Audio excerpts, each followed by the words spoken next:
Gossett Mitsubishi Motors Summer Sales Event is on, and now is the best time to buy. You want 43 MPG Highway? We Gossett in 2024 Mitsubishi Mirage, $18,960 or $279 a month. 2024 Mitsubishi Outlander Sport. We Gossett, $27,350 or $399 per month. And your summer adventure starts with 2024 Mitsubishi Outlander SE. We Gossett, $29,865 or $449 a month. Plus, every Gossett Mitsubishi comes with Mitsubishi's 10-year, 100,000-mile powertrain limited warranty. That's Gossett Mitsubishi, 1870 Covington Pike, online 24/7 at memphismitsubishi.com. If you want it, we Gossett at Gossett Motor Cars. Mirage RHFO 9083, MSRP 19460, Sport RUO 110 764, MSRP 28070, Outlander RZO 53896, MSRP 30895, PF 695, acquisition fee 595, 15 cents excess mileage, excludes tax title and license. See dealer for complete details. Offer valid through end of the month with approved credit dealer stock only. If the woman of your dreams has been searching online for the perfect engagement ring, she's figured out there's a few brand names that are worthy of consideration. Hey, it's Eric Hasseltine, and she doesn't want a plain, ordinary cookie-cutter ring to wear the rest of her life. She wants a world-class designer ring, handcrafted by a true artisan that will hold value and stand the test of time. She's found Tacori, Verragio, Ajafi, Simon G., among other premium American-made designers. But when you try and find these exclusive rings, you quickly realize most stores don't offer them. They have knockoffs and lookalikes, kind of like those imitation bags and watches on the streets of New York City. But there is one jeweler where you can find the real deal, Genesis Diamonds. Genesis has been chosen by all the most sought-after designers. Genesis is your exclusive home for these iconic brand names that define excellence. Other stores can only dream of being able to offer these, but only Genesis has them. So be careful. Don't settle for anything less than the ring she is worthy of wearing. Genesis Diamonds at Poplar and Perkins Extended. We are Sports 56, WHBQ Memphis, and W253 DF Memphis, Flynn Broadcasting Stations. It's time to get up and get your day started. Morant. Oh! A jawbreaker! It's Sports 56 Mornings with Greg Gaston and Eli Savoy on Sports 56 and 98.5 FM. The first hour of Sports 56 Mornings is brought to you by the Big Green Egg. Now, here are your hosts, Greg and Eli.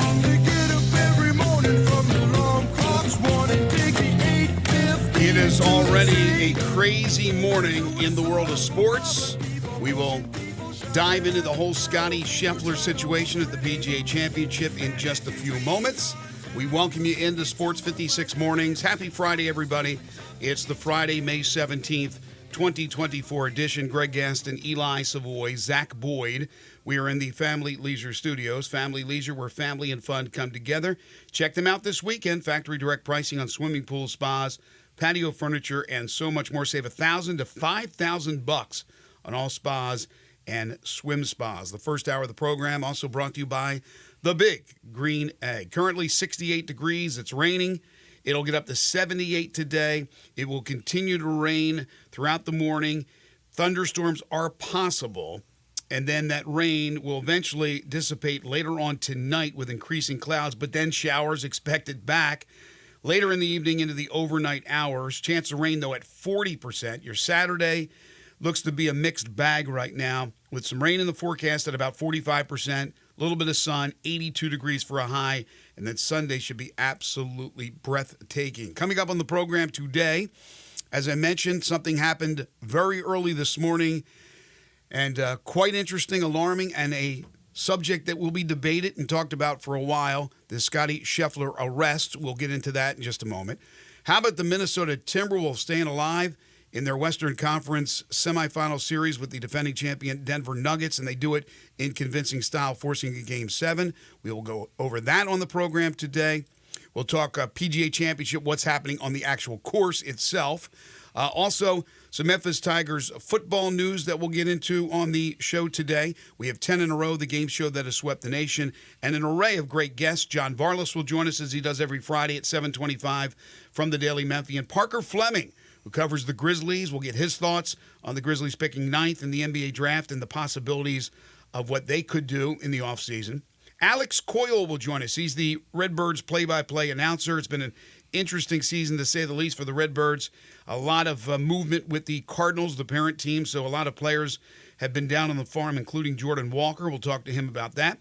Ed DeRosa, our horse racing analyst and insider, he'll join us at 9:05 to break down the Preakness Stakes, which will take place tomorrow at Pimlico. If you want to be a part of the program, you can hit us up on the Sissy's Log Cabin listener lines at 901-360-8255. 1 second, you're sitting on top of the world. The next second, Eli, you're in the back of a police car. Weird stuff this morning. How are you? I am good.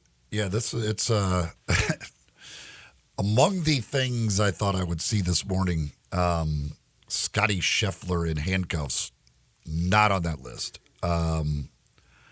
Very weird situation. Obviously a sad situation in that somebody lost their life. Sure. At the PGA Championship, somebody was struck by a bus, a shuttle bus, and killed this morning. First round or the second round tee times have been delayed. They're scheduled right now to begin at 7:35 Central Time. Although there's a lot of rain up there, I'm not sure they're gonna be able to go at 7:35 either. But yeah, and then Scotty Scheffler apparently trying to drive around the situation to get in. Was, I guess, instructed by a police officer to stop. He did not do that, and he ends up in handcuffs in the back of a police car. Jeff Darlington from ESPN there to catch it on film, videoed him being walked over to the police car with one of the officers stopping Darlington and telling him he's going to jail and there's nothing you can do about it. So I don't know what ended up happening. I don't know if he actually I guess they drove him away. I don't know where he is right now. There's various things out there. I'm not sure exactly where Scotty Scheffler is right now, how far it went, if he was actually arrested and booked, if he was just detained and then released. His tee time is scheduled for 7:48. So it's it's been a morning. Yeah, this has been a situation that new information's coming in by the minute, and we'll keep you abreast of what's going on. One of the sad moments in that video is Scheffler turns to Darlington and says, "Can you help me?" The worst part of it was somebody lost their life. I don't know if rain and the weather had anything to do with it. It was dark. The shuttle bus bringing fans to Valhalla hit this pedestrian trying to cross the street. Now, with Scheffler, he was pulled from the vehicle.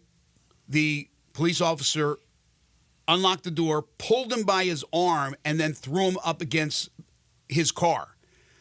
So extreme, maybe. But then again, in my opinion, and I'm always one that backs Big Blue, when they're telling you to do something, you need to do it no matter if you're the number one golfer in the world or just regular Joe Q public. However, there is a twist to this because these golfers have markings on the side of their vehicles, which indicates that they are players or caddies that are going to their job. And most of the time, it's not a problem, even going around traffic. And I think he might have even drove through the median to get to the entrance, which was right there. And according to Michael Collins, the caddy turned analyst reporter for ESPN, said he spoke to an unnamed golfer earlier this morning who said he did the exact same thing as Scheffler did, and they waved him through.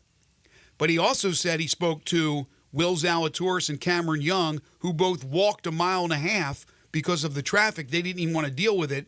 And then eventually when they hit the course, they figured out who they were, and they got him a golf cart, and they had all their clothes with them and maybe like a suitcase or whatever to carry it, and then they drove him on the golf cart to the clubhouse.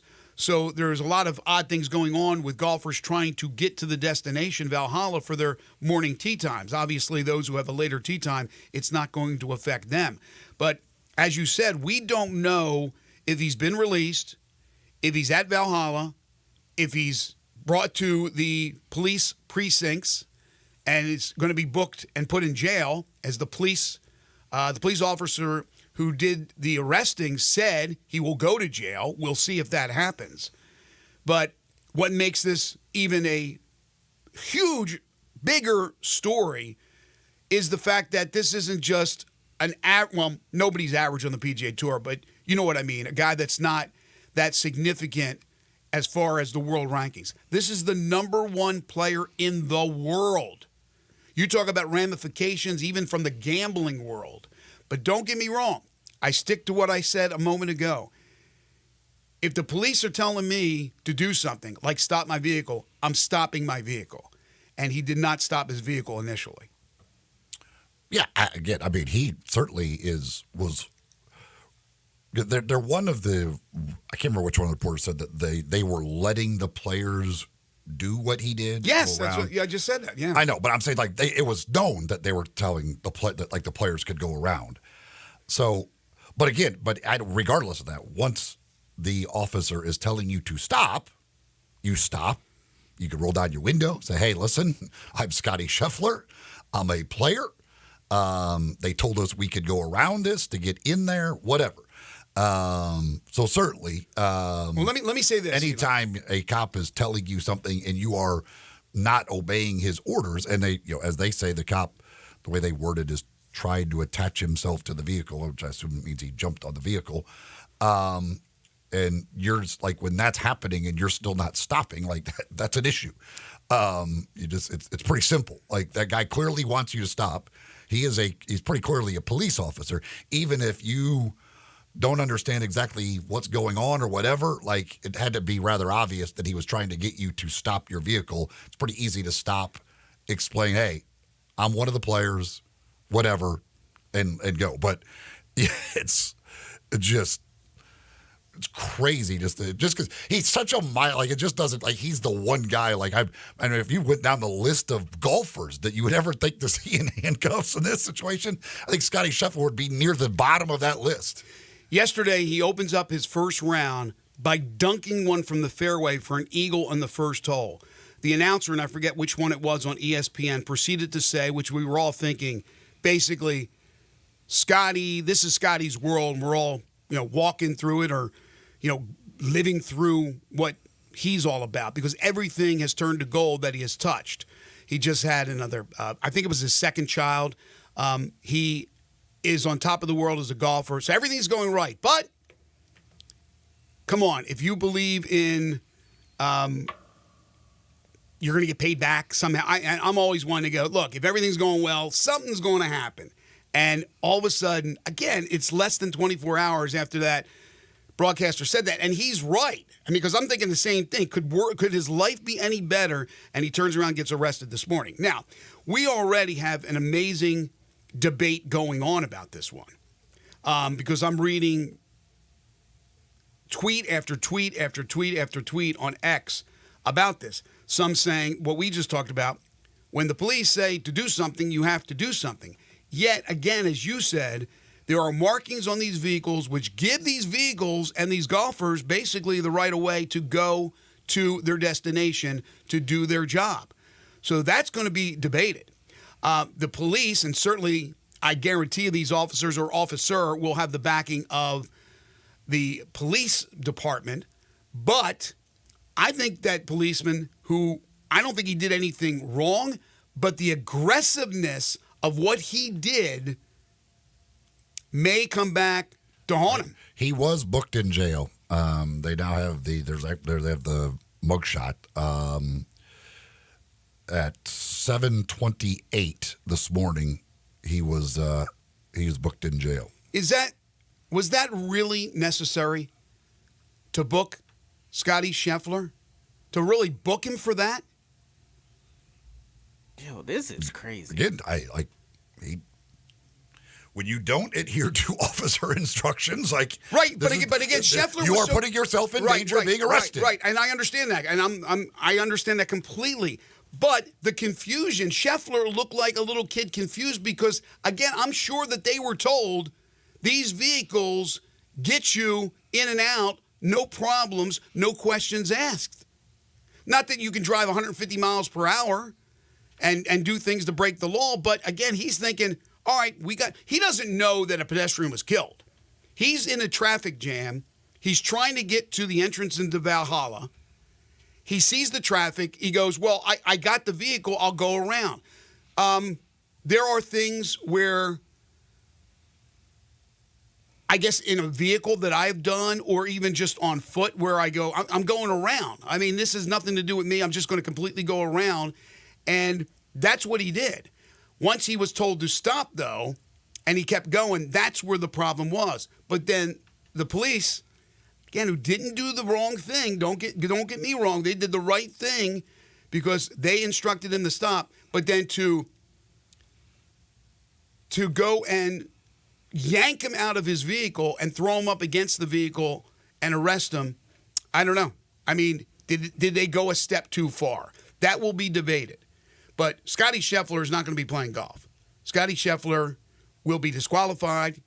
He won't make his tee time. Even if he could get there in time, I mean, how do you go out and play mentally?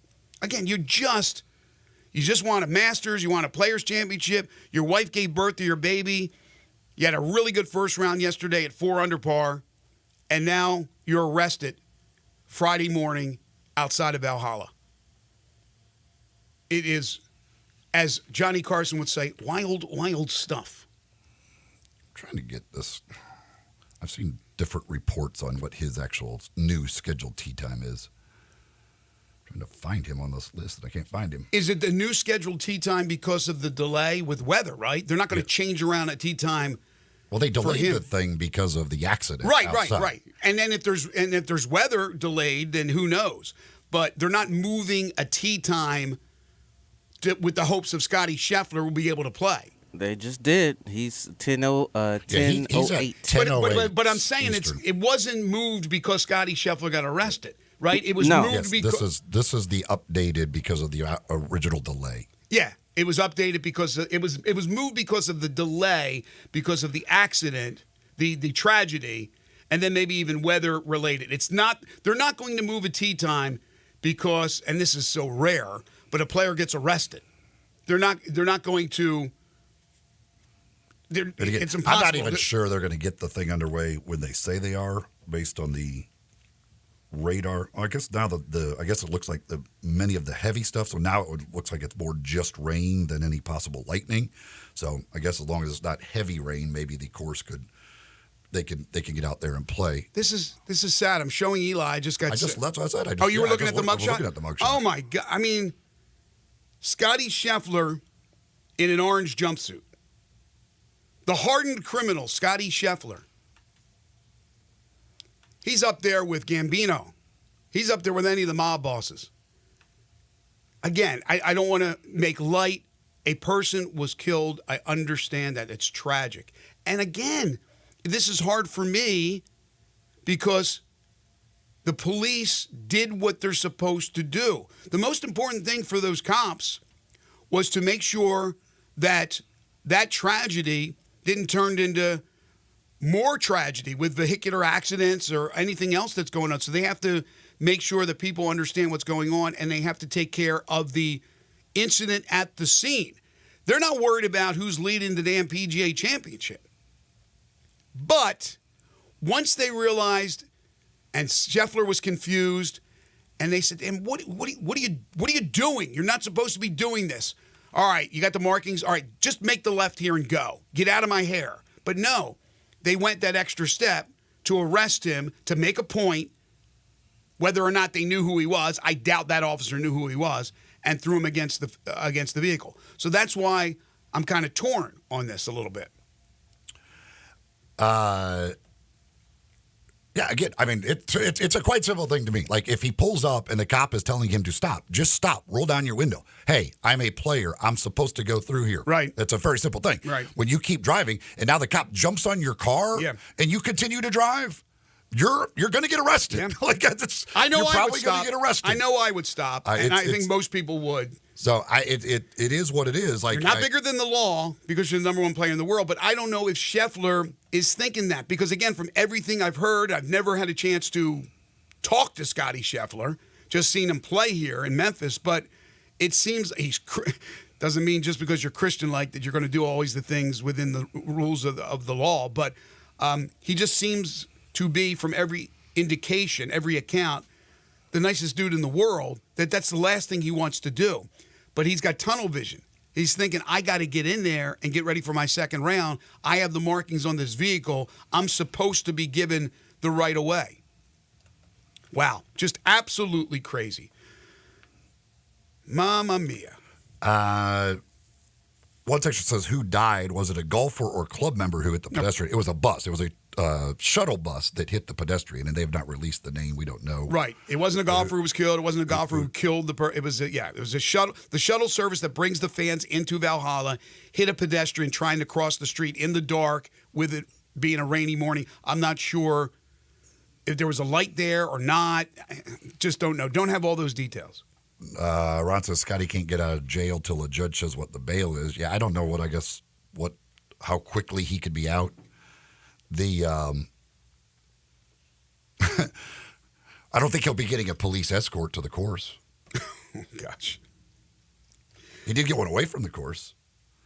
So because I don't think we'll see another PGA championship at Valhalla.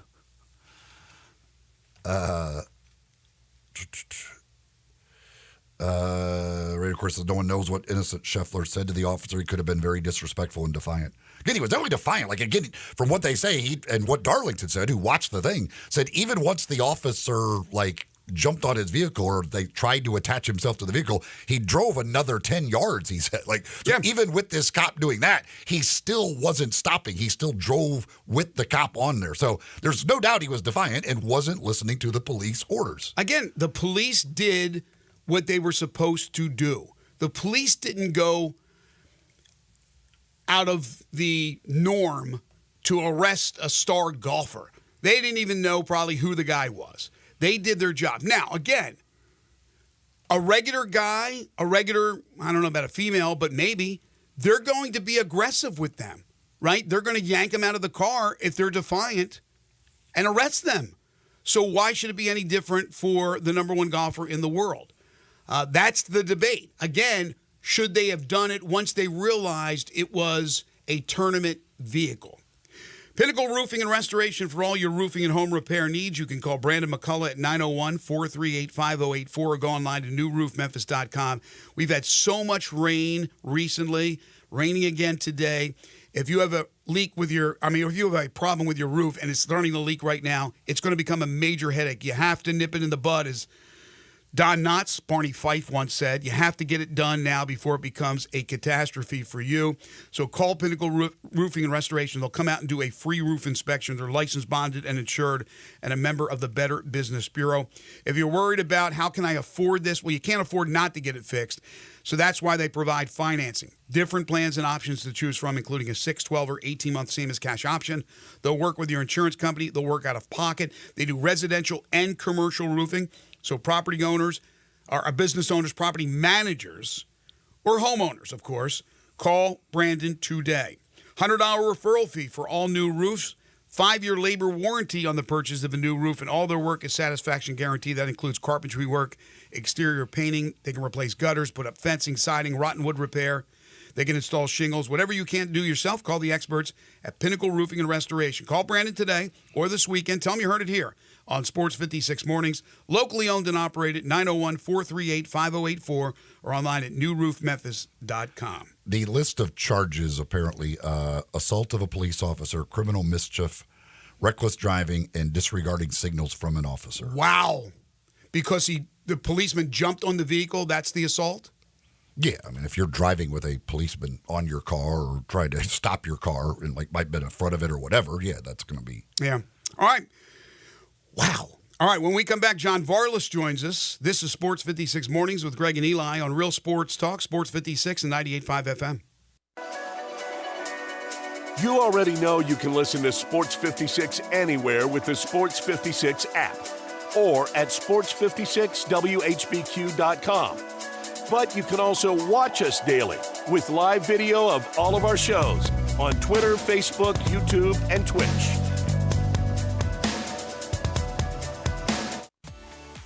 At Jason's Deli, when you're dining in or picking up curbside, you can expect wholesome food and no surprises, just delicious sandwiches, crisp salads, and quick quality meals made with the freshest ingredients and no artificial trans fats, MSG, high fructose corn syrup, or artificial colors and dyes. Around here, a lot of thought goes into what we put into our food and what we take out of it, because you're not just taking a bite, you're getting a taste of who we are. New items are constantly being created to expand our menu for all tastes and special diets with vegan and gluten-free options available. Convenience and on-time delivery you can count on. It's just a click away at jasonsdeli.com, so whether you need to feed 5 people or 5,000, the team at Jason's Deli, they have the credentials and the commitment to keep you satisfied. Freshness is nearby at Jason's Deli with locations at Ridgeway in the Park Place Center, Poplar and Highland, Germantown Road in Cordova, and on Goodman Road in Olive Branch. Jason's Deli. It's wholesome food and no surprises.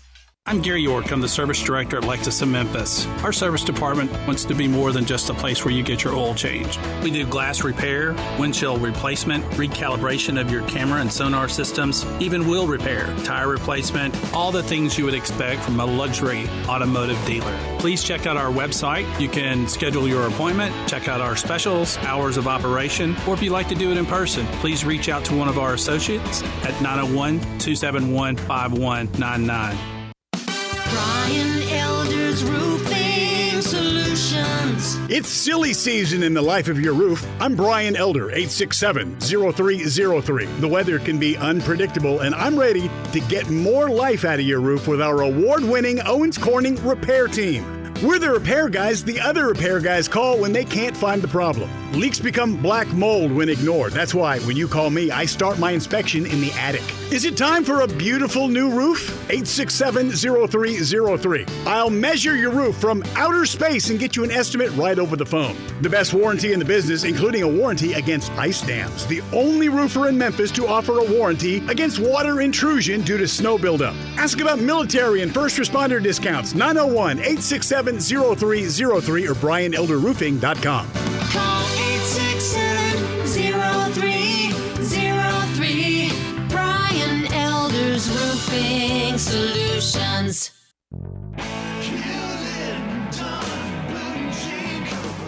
Hewlett & Dunn Boot and Clothing Company, we have it all. From handmade Amish leather belts, fine and casual clothing, boots, casual boots, work boots, fancy boots, and even safety-toed boots. Lots of cowboy hats to choose from, even Nebo lights, good-looking duck head dress shirts, duck head caps, shorts, and pants. Tons of jeans from Ariat, Wrangler, Devil Dog, and Kimes Ranch jeans.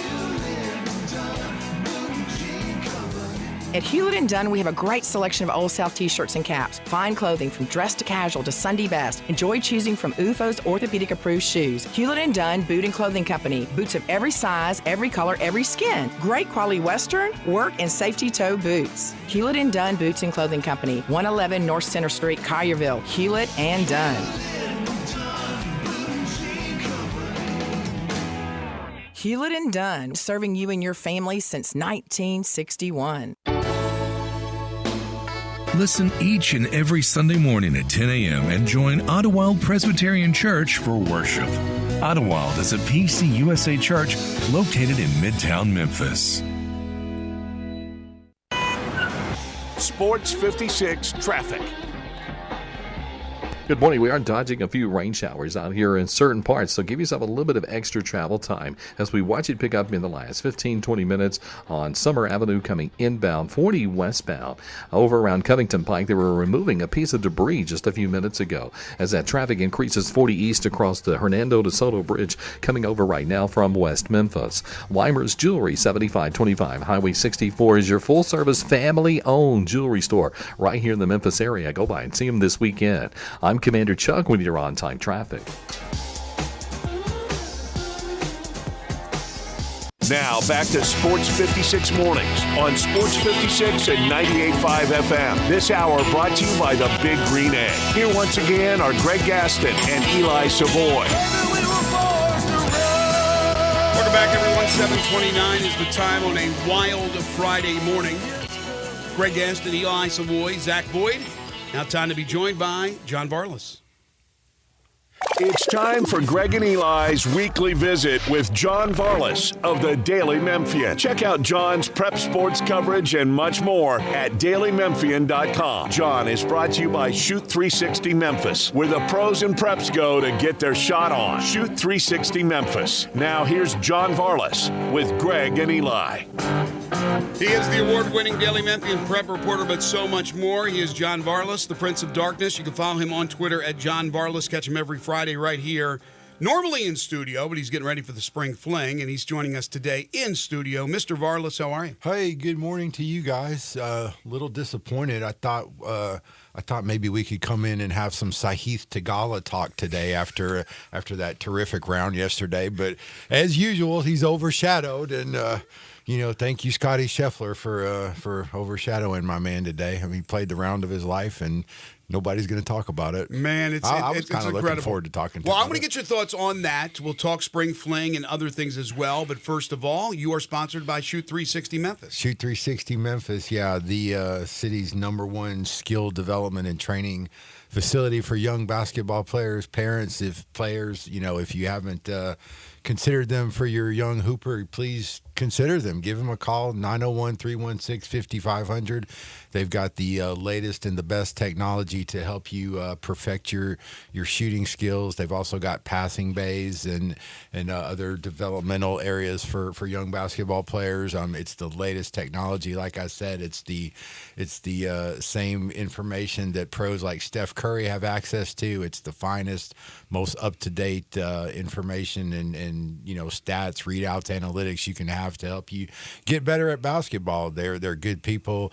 They've got a facility 85 Market Street in Collierville, but soon they're going to be moving into a brand new, spanking new facility in Cordova that I think is going to be really, really wonderful. More space, more of everything, and it's going to be bigger and better than ever. So give them a call, 901-316-5500, Shoot 360 Memphis.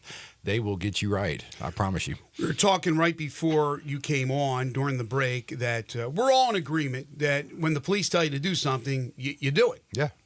I agree with that. I mean, I think we've all been, in a situation where we, didn't feel like we've done anything wrong or we didn't do anything that might have merited, the treatment we're getting. But yeah, I'm with you, Greg. The police have a very difficult job, and in fairness to this officer, I don't think I would recognize Scotty Scheffler if he was, standing in front of me, or driving around or trying to, maneuver his way around traffic. Now, I heard you guys put the point about the markings on the cars, and that's a valid point as well. But I mean, it's a stressful situation, and ultimately, I think.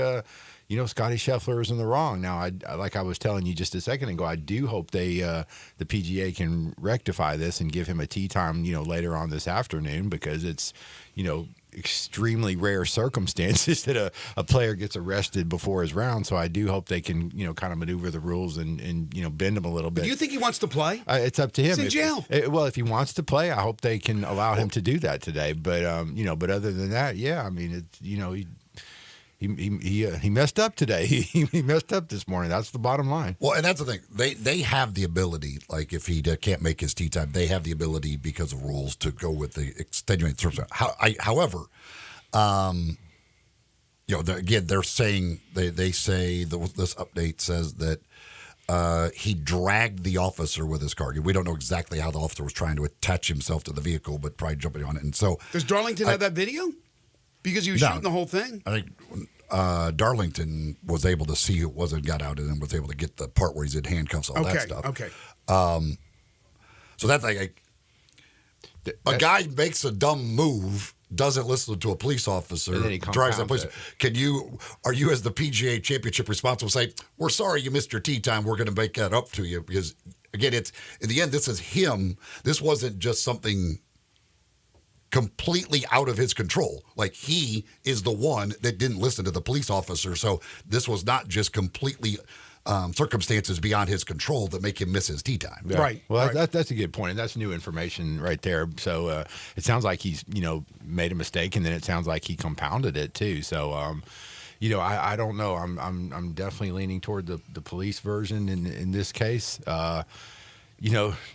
cooler heads have to prevail. I know he's Scotty Scheffler. I know, like you said, Greg, he's tunnel focused and ready to get in there and do his thing. But it's just it's a situation where you got to let some common sense take in there as well. And if they're telling you to stop, you don't. Here's the other thing too. The police don't go into the morning, or maybe they worked all overnight, expecting to have to deal with a tragedy like this. Well, they're not. So they're not thinking about getting these guys in for their tee times. They're worried about what the situation is right now with a person dead right there at that intersection. Well, and they're not targeting Scotty Scheffler. Sure, not at all. And I think as the news trickles out, we're going to see, like Eli was just alluding to, there's going to probably be a little bit more to it because, like you guys said, other golfers were able to get in there no problem. So it was something. So what did they do that Scotty Scheffler didn't do that kind of heightened the situation? Regardless of what his thinking is, again, like you may not understand that somehow you don't understand even that the cop's trying to tell you to stop. Once the cop's on your vehicle, you stop. Like you don't drive another 10 yards with a cop hanging on your vehicle. Like I just don't like that one. That's inexcusable. That's pretty clear cut, right there. He's right. He's obviously trying to get you to stop. He's now like on your vehicle. I think he wants you to stop and maybe explain who you are. How about if you stop, roll down the window, and say, "Hey, I'm Scotty Scheffler. I'm a player. I'm supposed to be able to go through." If you heard and felt that big thud of a cop jumping on your car and you didn't realize that anything was happening, then you really are focused on your second round, because I don't know how you don't notice something like that. Well, and that's the thing. I think at that point it goes beyond focus and maybe starts trending into the area of I'm Scotty Scheffler and I'm going to get into this golf tournament. That's a concern. I think at some point that line was broached too. Or I am hearing though the cop had $100,000 bet on Rory. So I don't know. Yeah, well, no, I'm kidding. Trying to lighten up the mood here because this is not good. It's not good. Right. But 6 months from now it'll all be forgotten too. John, it's quite a year though. He's putting together. Oh, it's an unbelievable. It's a 30 for 30 being written right in front of our very eyes. Scotty Scheffler 2024 bingo card is crazy. Like right now, so this year you get the Scheffler Slam, you get the Masters, the British Open, having a baby and getting arrested. The Scheffler Slam. He's got the Players Championship, the Masters, and getting arrested and having a baby in literally. A month and 6 weeks? Yeah, about 6 weeks. Yeah, take that, Tiger Woods. The Scheffler Slam. How about that? That is crazy. All right, so that doesn't count as your bone to pick. No. What is your bone to pick, Well, John? it is a sports-related bone, and I was kind of curious to get you guys' opinion on this, and it's about the NBA and the NBA officiating. And specifically this report they do at the end of the games where the 2-minute report where they basically go back and say what we did wrong. And I guess my bone and my concern is what is the purpose of that report? Because I say that to say nothing changes as the result of the report. They say, oh, we messed up 3 calls at the end of the Cavaliers-Celtics game or whatever. We messed up, 3 calls. We messed up 4 calls. We got this one wrong. But nothing changes. The result of the game doesn't change. The referees don't, lose their assignments. The money is not refunded to gamblers. People do we know that? People say, well, it's an accountability thing, but it to me it just seems more like a blame thing or like almost like a feel good thing because nothing changes as a result. I hear what you're saying, but do we know if they lose maybe they we don't lose know assignments. What they we do don't to know. officials. That's the problem. There is supposedly a punishment. I don't know if that's the right word for officials, but it's not made public. They do not make it public. And these guys are still officiating, though. I mean, they're not losing their assignments in the playoffs. Well, they're not fired. No, well, there's not even that. They're not even losing their assignments in the playoffs, are they? I mean, I haven't folled which ones are the ones that are most egregious. Again, I mean, that'd be stupid because you would have nobody officiating. Yeah. Like you can't. Like again, officials. Here's a news flash. Officials in basketball are going to miss calls. It's impossible to do it. Yeah, there's no doubt. If we get rid of them all, we're going to have literally nobody officiating the NBA games. Yeah, and once again, I'm pro official just like I'm pro police, but. My point is, if you're going to highlight these mistakes, I mean, my point is, what is the point of highlighting these mistakes if nothing is going to happen as a result of doing so? You are not the only ones brought it up. I brought it up as well. Yeah. I think probably the answer is they believe that they're being transparent. But they're being transparent in the sense of it's only the last couple of minutes of a game. There's plays that happen the other 46 minutes. And you're right. What are the ramifications of that? I mean, is it just for the fans to say, it's basically just admitting that, just saying, like, yes, we understand there were calls missed. Like, those calls you guys played, yes, they were incorrect calls. Nothing we can do about it, but yes, we do. Because even when the NFL comes out after a game, because they don't do the last 2 minutes, but they say, hey, that call was incorrect or there was a missed call. Like, again, what purpose does it serve? I don't know, because it doesn't make anybody feel any better. Like, you're going to go, oh, at least they know they missed it. Like, so what? We still lost the game? Exactly. Whatever. So, like if you're a fan and, you missed a crucial call at the end of the game, let's say, Cleveland got the raw end of a call. It's like, well, we still lost. Exactly. How does that help us? I mean, I just don't, it just seems like a feel-good thing or I don't even know how to describe it, but it doesn't seem very helpful.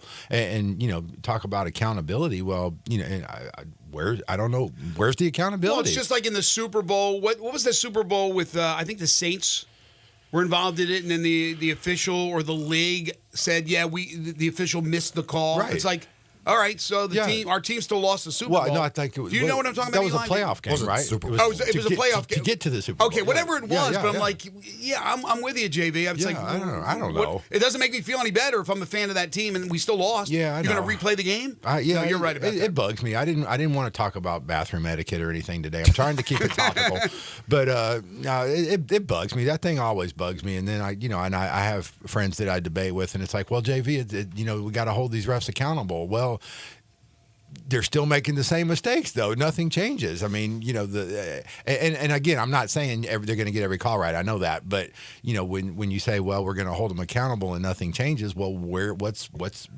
being held accountable? The only thing would be is if they've missed assignments, they've missed big paydays for, I don't know if you get more to officiate an NBA Finals game as opposed to a regular season. I don't know what the specifics are, but we're never going to find out. It is a mess. And to play off what you were saying last night, Greg, these playoff games with them not being competitive, that is a part two. That is a bone 1B. I mean, that is just, these games are unwatchable. I mean, that game last night with Minnesota and Denver was unwatchable. Yeah, what is good? Do you think? The Nuggets come in there and they basically lay down in a playoff game. I mean, you don't lose a game by 45 points at this stage of the season unless you just absolutely lay down. That's a great point. Again, and I'll ask both of you guys this because, and I don't want to be like get off my lawn guy, but I'm going to sound that way. I don't remember any situation in years ago where teams would fall down 10, 12, 14 points, whatever, and then wave the white flag and lose by 40. Well, and they would go hard all the way until the end. And what even makes that more egregious, Greg, is if you fall behind by 12 or 14 points now, you can make it up so much easier than you could 30 years ago because, the way the game is played now. So, yeah, I mean, being down 12 points now is nothing. I mean, it really isn't. I mean, yes. but you're right. Now they just move on to the next game. Yeah, I don't understand it either. But it's got to be. I mean, we hear so many complaints about the NBA product. The style of the game. The focus on ancillary storylines and off the court stuff and narratives and stuff like that. I mean, and I know it's more popular than ever, but in a lot of ways, the game is worse than ever, too. And I think this is just another example of it. I mean, that some of this stuff is unwatchable. There was a Cleveland-Boston game the other night was a right? No, Knicks-Pacers game? Yeah, Indiana Pacers. Yeah, no, it's bad. It's just bad basketball, and I don't see how this could be, growing your audience or good for your game or anything of I that think it's nature. a fair point. Unless you're a diehard Minnesota Timberwolves fan, you're excited last night. You love that. But everybody else tunes out. You lose by 45 points. You got the MVP, and you don't even want to watch anymore because the game's over. All right. That's a great point. I agree with you wholeheartedly. 70 points. I was having flashback to Pat Riley and the Miami Heat and Alonzo Mourning and Anthony Mason and those guys. I'm not even. 70 points, but the Utah lose Jazz by scored 54 45 points in an NBA Finals game in 1998. So they did. So don't tell me this is a new thing. Yeah, let's again all the. The largest margins of victories? Many of them are from the 80s and 90s in the playoffs. Well, maybe because when you have Michael Jordan and the Chicago Bulls rolling over you. Maybe that's just what happened. But now you got teams that are Denver's going to come back and win Game 7. They lost by 45 last night. I would bet, I'll probably lose my house, but I would bet my house that Denver's going to win Game 7. They lost by 45 because you know what? They waved the white flag. They said, this is not even worth it. And people have been waving the white flag in the playoffs for years. I don't know if they've waved the white flag. I don't remember talking about that. I don't remember those type. There was the results because those teams were that much better than those other teams. I don't think that's the case. It was just because they were better, but now like that this team bad games happen. Yes. No, I think there's a big difference. All right, when we come back, let's talk about the spring fling. Got a couple of questions that were sent to me, JV, that you can answer for us as far as teams that'll be competing. But we're getting ready for the state championships, the nitty-gritty with the spring fling here in Tennessee. This hour program is brought to you by the Big Green Egg. The folks are from the Big Green Egg in town out at Memphis in May, World Championship Barbecue Contest. They're in a Barbecue Alley, which the Daily Memphian, I believe. Yeah, it was the Daily Memphian had a story about Barbecue Alley and all the things you can do there. You can see the folks from Big Green Egg there cooking up food on the Big Green Egg. You can see it in action. Talk to the folks from Big Green Egg about that and also try some of that food. You can have various samples of food in that as well. So you can check them out at Barbecue Fest. Of course, you can check them out at BigGreenEgg.com. You can check them out at the Ace Hardware locations around town, Hamilton Fireplace as well. The best grill there is, last grill you'll ever need to buy, the Big Green Egg. You're tuned in to Sports 56 Mornings with Greg and Eli on Real Sports Talk, Sports 56 and 98.5 FM. Join the voice of the Tigers, Dave Woloshin, for Wolo and Friends. Weekday mornings from 10 to 11 here on Sports 56 and 98.5 FM. Looking for sports in all the wrong places? Try the Owner's Box Sports Bar and Grill in Lakeland Town Square. Fun, friendly, exciting, and comfortable with wall-to-wall TVs for all your favorite games, 24 taps for all your favorite beers, including NA and local craft beers, and an in-front-of-the-wall full bar for all your other favorite beverages, including a full wine list. Add in an upscale menu, patio seating, daily specials, and events, and you found all your sports in the one right place. The Owner's Box Sports Bar and Grill in Lakeland Town Square, Highway 70. Hi, this is Troy Fiveash, owner of Fiveash Roofing. In these uncertain economic times, there are so many things as a contractor and a business owner that I cannot control. The rising cost of materials, not to mention fuel and transportation costs. In the last 2 years, shingle prices have almost doubled and commercial materials have doubled. And I don't have to tell you what fuel costs these days. But you know what I can control? How much markup I put on a project. I have always prided myself in knowing I never gouge a customer. But in an effort to ensure my crews have work and my customers are being treated fairly, I have lowered my profit margin, hoping to give you a price you can live with and keeping my crews busy. So if you need a roof or gutters, please give us a call. Fiveash Roofing, fair, honest, and ethical. Fiveash Roofing, a proud sponsor of Tiger Athletics and a member of the Tigers home team. 367-0050 or MemphisRoofer.com. 367-0050 or MemphisRoofer.com. Fiveash Roofing, it's what we do. We're here for you. I've got Rockin' Ronnie Smith on the line at Gossett Chrysler Dodge Jeep Ram Fiat on the Pike. And Ronnie, it's the season for the Memorial Day sales event. It's time to rock, Randy, in your new 2023 Jeep Renegade Latitude 4-wheel drive. $25,889 or $389 a month. That's $5,206 off MSRP. How about a 2024 Dodge Hornet GT all-wheel drive, packing up to 268 horsepower, plus 295 pound-feet of torque, $32,320, plus power up in our 2023 Dodge Charger SXT 4-door, $28,072. That's over $9,000 off MSRP. So drive past the rest and come to the best at Gossett Chrysler Jeep Dodge Ram Fiat on the Pike, or online anytime, GossettMotorcars.net. All 75 months at 8.99 APR, 3,500 down, Renegade Triple P 56,520, MSRP 31,095, Charger PH 636,171, MSRP 37,120, Hornet R3A 152,64, MSRP 34,820. Price includes all rebates and incentives and excludes PF 695. Payments includes PF 695. All exclude tax, title, and license with approved credit. See dealer for complete details. Dealer stock only. The 36th Annual John Bull Bramlett Memorial Golf Classic is Tuesday, May 28th. This summer, Great Memphis Fellowship of Christian Athletes, or FCA, will have over 1,000 student athletes and coaches participating in camps. The funds raised from this golf tournament help send athletes to camp where they learn more about their sport as well as learning leadership skills while hearing the gospel of Jesus. For registration and sponsorship information, please visit memphisfca.org or email memphisfca@fca.org. Now back to Sports 56 Mornings on Sports 56 and 98.5 FM. This hour brought to you by the Big Green Egg. Here once again are Greg Gaston and Eli Savoy. So baby, dry your eyes. Say you're always Welcome back on this Scotty Scheffler Friday. Greg Gaston, Eli Savoy, Zach Boyd, John Barlas from the Daily Memphian. All right, John, got a question as we are getting closer to the spring fling. I guess we got some sub-state action. Somebody asks, do you think Millington and Bartlett go back to state in soccer? I definitely think they both can. Millington has a little bit of an easier time of it because they're going to be playing their sub-state game at home, I guess, probably on Saturday. I don't think it'll be today. So they won that game yesterday against Munford in the regional final. So that means they will host the sub-state game, and Munford will have to travel, and it's always an advantage of playing at home. Now Bartlett, of course, in the largest public school division, they're in the opposite situation because they lost to Houston the other night. Really, really good match, man. It was 100 minutes of tied soccer. They went to penalty kicks.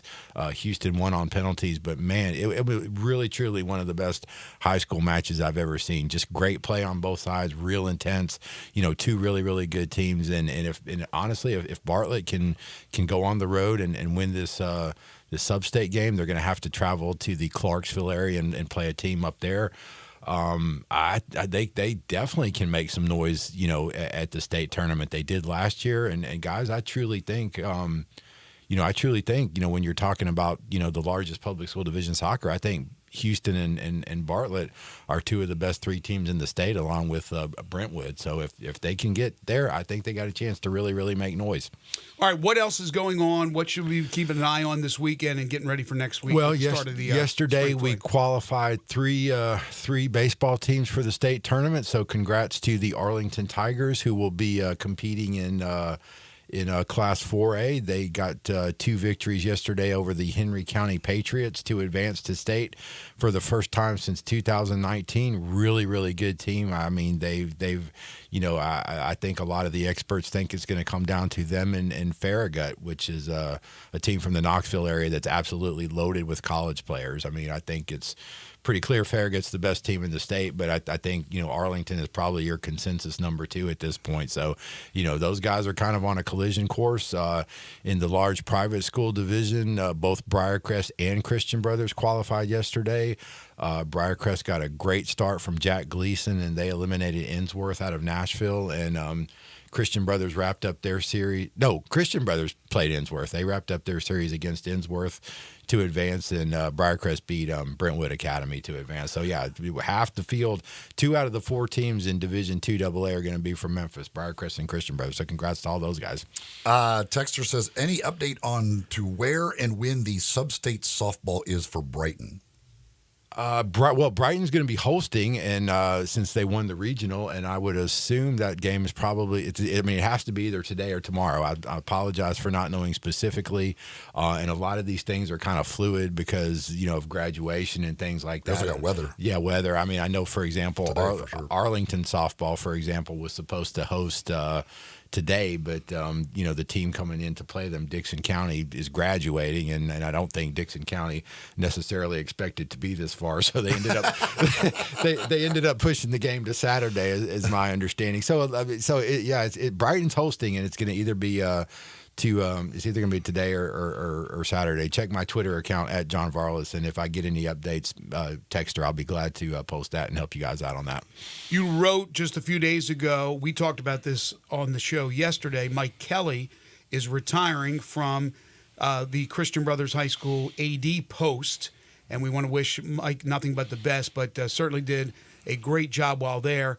And Thomas McDaniel is going to take over as the AD and still be the head football coach. Yeah, and it was such a funny story, too, with talking to Coach Kelly about how he even got on at Christian Brothers in the first place. As an employee, he was working across the street from Christian Brothers at the hospital, and he was working in pharmaceutical sales, and he was looking at the paper one day, and he's like, my old coach, Charlie Leonard, got some kind of award. Well, I'm going to go over there on my lunch break or whatever and talk to Coach Leonard and congratulate him and catch up. And he goes over there, and some of the administrators corral him over there and says, you're here to apply.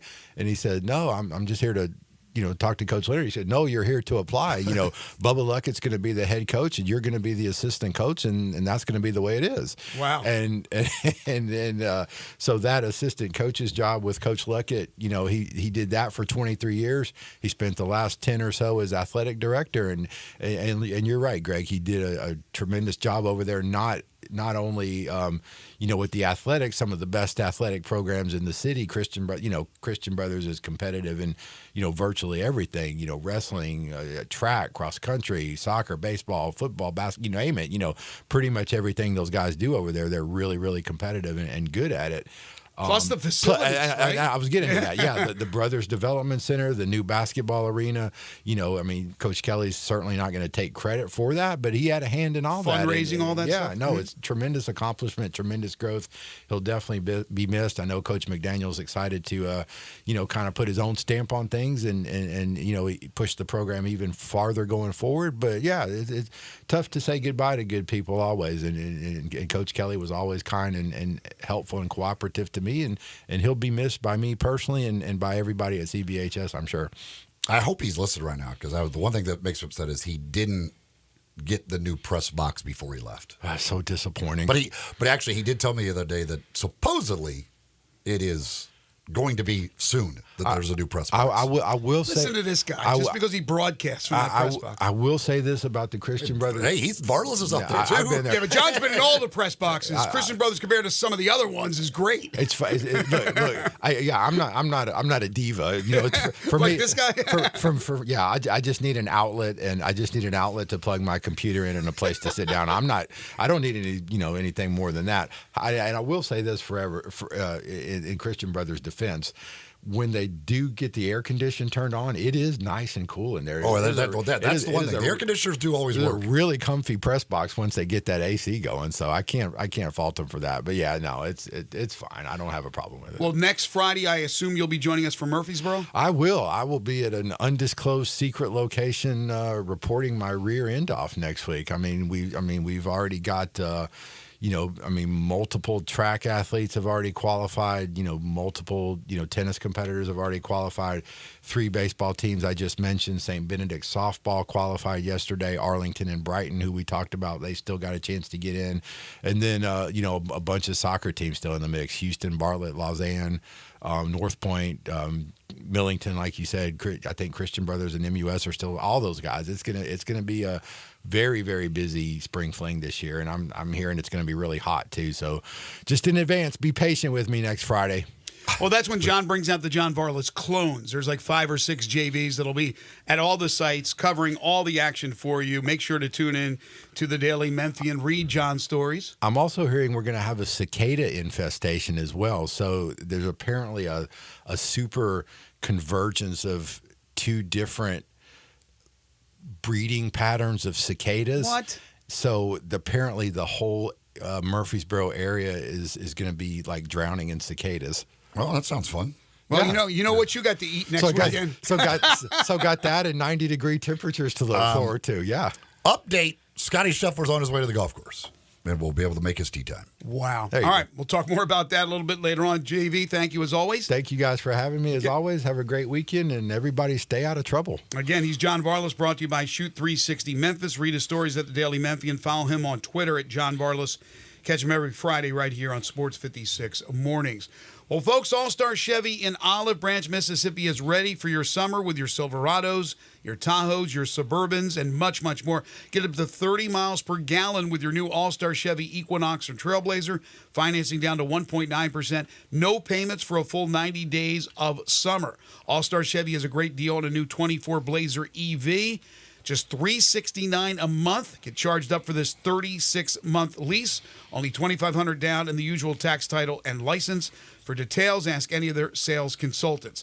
Tons of Silverados in Olive Branch at All-Star Chevrolet. Discounts up to $10,500 and 1.9% financing. So college students, recent grads, military, teachers, healthcare workers get an extra $500 bonus when you purchase a vehicle from All-Star Chevrolet in Olive Branch. And if you want pre-owned, they have just about everything, from Jeeps to trucks to Corvettes. And as we get ready to celebrate Memorial Day, our friends at All-Star Chevy asked me to remind everyone to remember all who have made the ultimate sacrifice serving our country. Together, let's drive to All-Star Chevrolet in Olive Branch this weekend or go to allstarautogroup.com.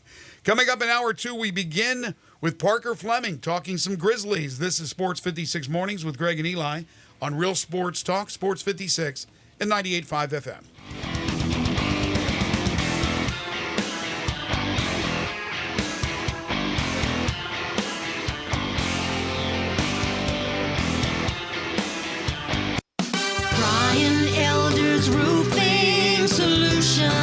It's silly season in the life of your roof. I'm Brian Elder, 867-0303. The weather can be unpredictable, and I'm ready to get more life out of your roof with our award-winning Owens Corning repair team.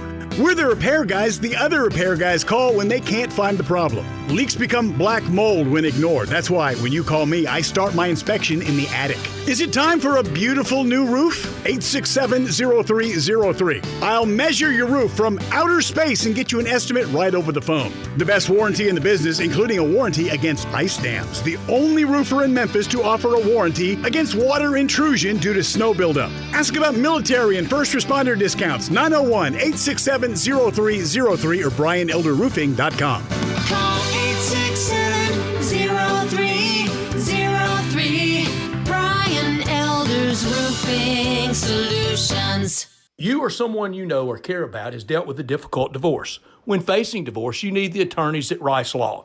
Nick and Larry Rice lead the firm with 3 generations and 7 decades of experience. Located in Memphis, serving the entire state of Tennessee and North Mississippi. Rice Law is who you need to call. Simple or difficult divorce, they know how to handle it. Call Rice Law at 901-526-6701, or for more information, visit them at aboutdivorce.com. That's aboutdivorce.com. It's time to get to Gossett Kia on the Pike so Bobby J can put you in your new Kia today. Want summer fun and 41 MPG? We Gossett with 2024 Kia Forte LXS. $199 a month, $34.99 due at signing. How about 282 miles of EPA estimated range with new 2023 Kia EV6 Win? $249 a month. Get extra room and extra fun with 2024 Kia Telluride LX. $357 a month, both $39.99 due at signing. All 24-month lease plus 0% APR for 48 months. Available on the all-new Kia EV9. And peace of mind with Kia's 10-year, 100,000-mile powertrain limited warranty. So hurry to Gossett Kia, 1900 Covington Pike. Online, KiaCovingtonPike.com. If you want it, we got it at Gossett Motor Cars. Include all rebates and incentives. Price excludes $695 PF. Lease includes PF $695, $650 acquisition fee, EV6 P5610964, MSRP $50,200, Telluride RG 510,849, MSRP $38,305, Forte LXS RE 78169, MSRP $21,820. Must finance through Hyundai. Excludes tax title and license. See dealer for complete details. Offer valid through 5/31/2024 with approved credit. Dealer stock only.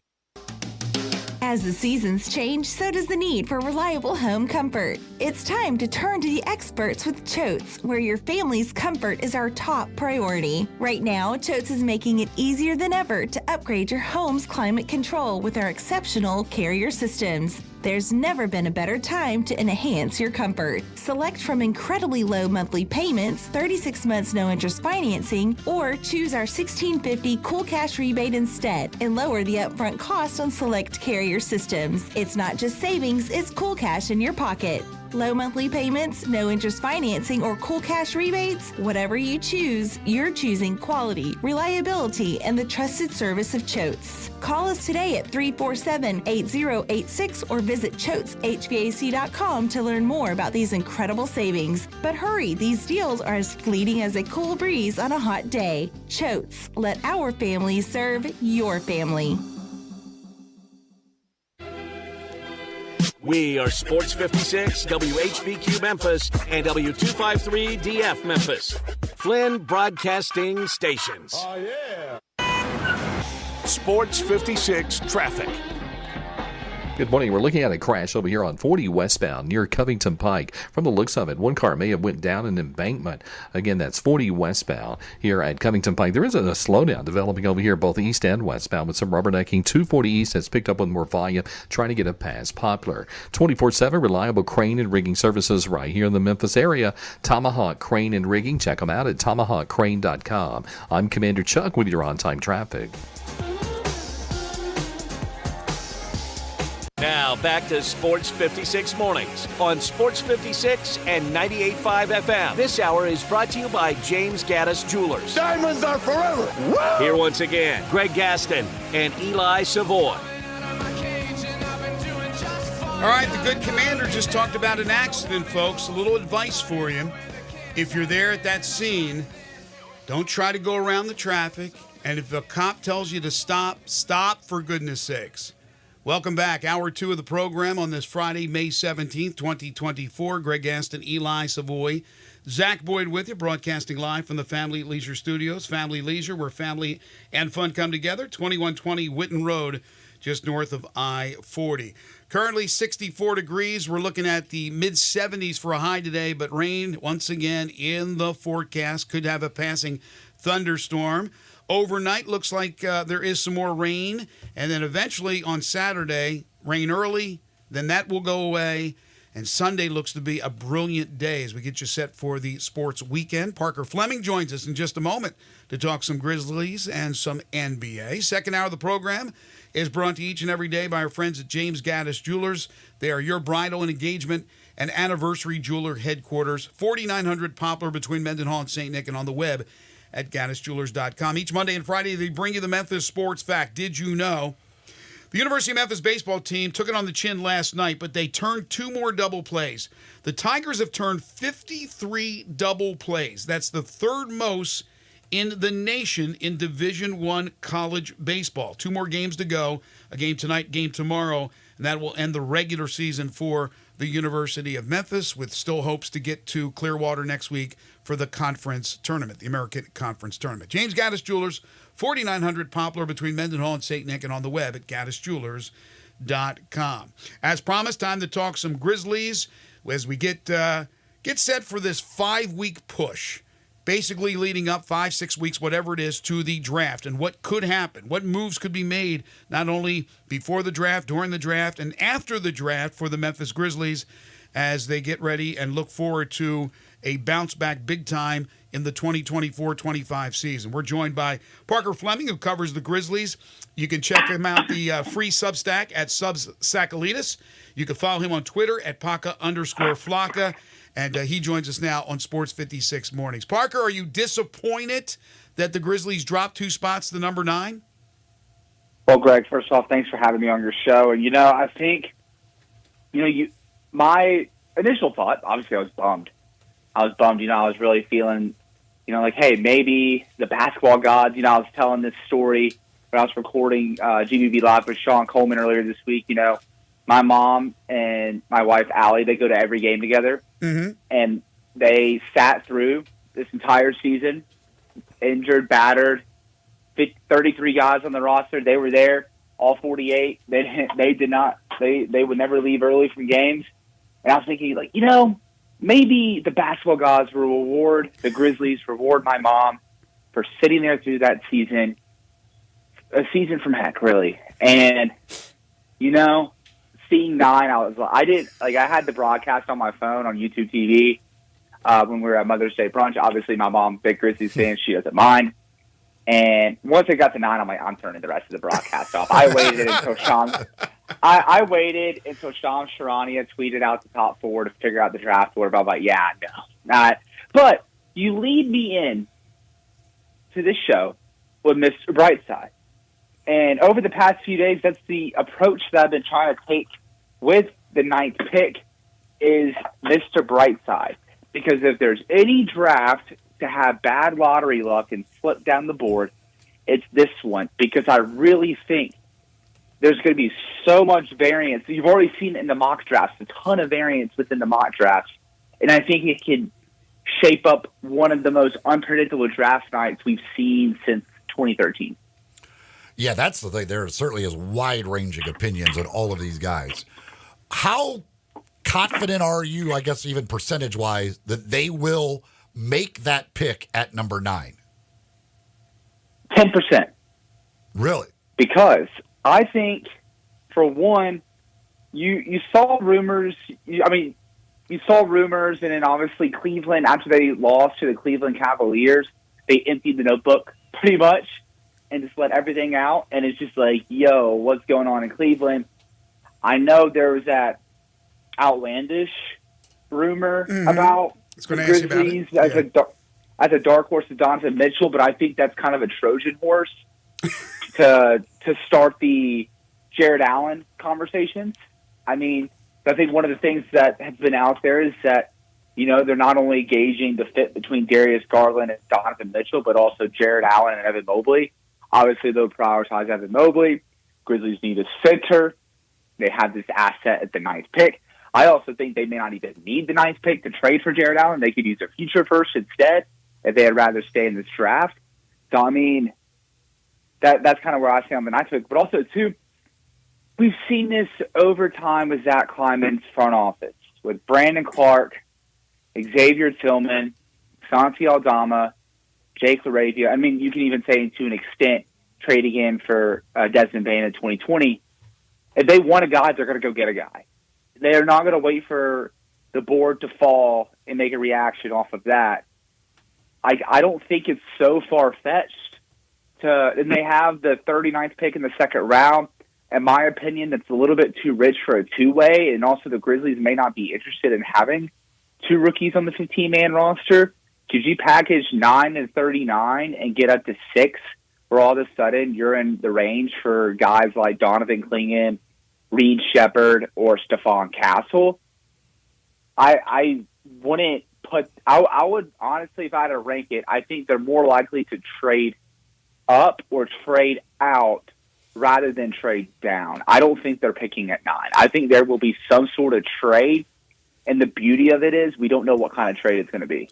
Yeah, I think a couple interesting things that you said. I think there's no doubt that you mentioned Shepard, you mentioned Castle, you mentioned Clingan. I don't think anybody knows where anybody's going, with the exception of Sarr. Sarr will probably go to Atlanta at number 1. But I wouldn't be surprised if any of the guys you mentioned happen to be available at 9. We just don't know right now. That's why the other thing that you said, which interests me, is that the Grizzlies and Zach Kleiman would pull the trigger on something that is available, let's say, in a week or 2 weeks or 3 weeks. It doesn't necessarily have to be on draft night. I have said that why wouldn't you wait until draft night? Because how about if Clingan does drop? Now, I don't know if they have Clingan at the top of their board, and even if they have their board together yet. Maybe they don't. Maybe I just like Clingan a lot more than they do. But let's say they do. Don't you want to see how the thing materializes that night before you make any type of move? Absolutely. That's one way to look at it, too.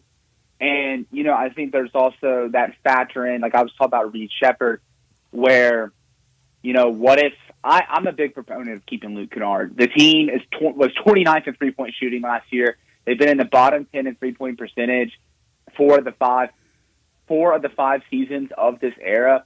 They need outside shooting. But if you feel like you can't financially keep him, or you just won't have room for him, you can trade up for a Shepherd and then use Luke and additional salary, additional picks to go get your center. And you could do that too. Mm-hmm. But, I mean, there's just so much variance. Like, I was looking at, obviously all these mocks come out this week, and I want to say 3 of them had the Grizzlies picking Ron Holland of the G League Ignite. 3 of them had them picking Donovan Clingan even at 9. And then also, too, Reed Shepherd was picked for 2 of them, Stephon Castle, Cody Williams. And I think the best way to kind of judge this draft's variance, I remember there was a report from the Athletics, Josh Robbins, covers the Washington Wizards. They were considering 9 guys at the second pick. And one of them is a guy that we're, like, all of us are like, oh, surely if the board doesn't fall our way, we could pick this guy at 9 instead. He'll surely be there.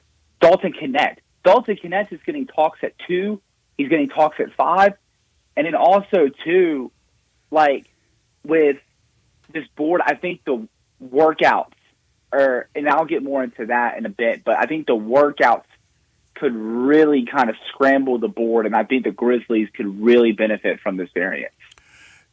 If they do make a trade, who is, and maybe not including the draft picker, but who is most likely off of the current roster to be traded, you think? Most likely to be traded on the roster? Yeah.